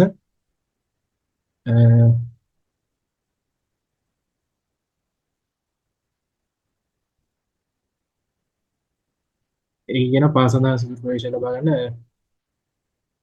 මෙහෙයුම් පද්ධතිය වශයෙන් Windows හරි Linux හරි තමයි ඔයාලට පාවිච්චි කරන්න කියලා කියන්නේ. දෙකම පාවිච්චි කරන්න කියලා කියනවා. මෙහෙයුම් පද්ධතියේ මූලිකාංග වන මෙන්න මේගොල්ලෝ desktop explorer සහ controls පිළිබඳව සාකච්ඡා කරනවා. මේ desktop එකේ තමයි ඔක්කොම icons ටික තියෙන්නේ. explorer එකේ තමයි folders හදපුවා පෙන්වන්නේ Windows Explorer වගේ. ඊට පස්සේ control unit එකෙන් තමයි අඩු වැඩි කිරීම printers මොනවා හරි control කරන එක ඒවා සිද්ධ කරන්නේ. අන්තර මේ ටික මට කියන්න බැරුණා මේ තියෙන තේරිය තමයි මේ මෙහෙයුම් පද්ධතියේ කොටස් ටික. ඊට පස්සේ ගොනු බහලුම් නිර්මාණය කරන්න, ඒ ෆෝල්ඩර්ස් නිර්මාණය කරන්න, සබ් ෆෝල්ඩර්ස් නිර්මාණය කරන්න ඒවා දැනගෙන ඉන්න ඕනේ. ඊට පස්සේ ඩ්‍රයිව් එකක් කියන්නේ මොකද්ද? ගොනුවක් කියන්නේ මොකද්ද? ගොනු බහලුමක් කියන්නේ මොකද්ද කියන එක දැනගෙන ඉන්න ඕනේ. ෆෝල්ඩර් එක, ෆයිල් එක, ඩ්‍රයිව් එක. අර CDE කියලා තියෙන ඩ්‍රයිව්ස්. ගොනුව කියන්නේ ෆයිල් එක. ගොනු බහලුම කියලා තියෙන ෆෝල්ඩර්ස්. ගොනුවේ කොටස් හඳුනාගනි. ඒ කියන්නේ ඔය මේ නමේ තියෙන කොටස්. ගොනු නාමයයි ගොනු එක්ස්ටෙන්ෂන් එකේ ගොනුවේ ෆෝල්ඩර් ෆයිල් එක්ස්ටෙන්ෂන් එකයි. ඊට ගොනු බහලුම් ආකෘතිය එක්ස්ප්ලෝරර් කියන Windows Explorer වගේ එකක් පාවිච්චි කරලා Nautilus. ඒ කියන්නේ Linux වල මේ Explorer වෙනකොට පාවිච්චි වෙන මේක Nautilus කියන එක තමයි පාවිච්චි වෙන්නේ. ඒකත් අහන්න පුළුවන් මේ Nautilus කියන එක මොකේද දාන්න කියලා පාවිච්චි වෙන්නේ කියලා. ඊට පස්සේ ගොනුවට දාවකයේ ගොනුව සහ ගොනු බහලුම් විධාන රේඛා භාවිතයෙන් හඳුනාගනි. ඒ කියන්නේ අර CD මම ගහලා පෙන්නන වගේ ඒවා. ඊට පස්සේ USB mouse pen drive printer HSDPA dongle ආදිය පරිගණකයට සම්බන්ධ කරන හැටි ඒවා වෙන දේවල් බලන්න කියලා කියනවා. ඊට පස්සේ control panel එකකින් කරන්න පුළුවන් දේවල් ටිකක් දීලා තියෙනවා. මේවා තමයි කරන්න පුළුවන් ඒවා.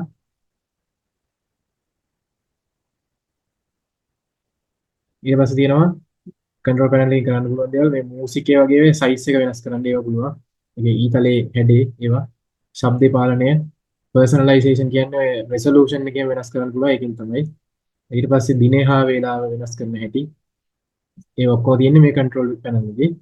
folder options හඬ හඳුනා ගැනීම speech recognition එක use accounts වෙනස් කරන්න ඒ ඔක්කොම තියෙන්නේ ඔය කොටසේ තමයි control panel එකේ.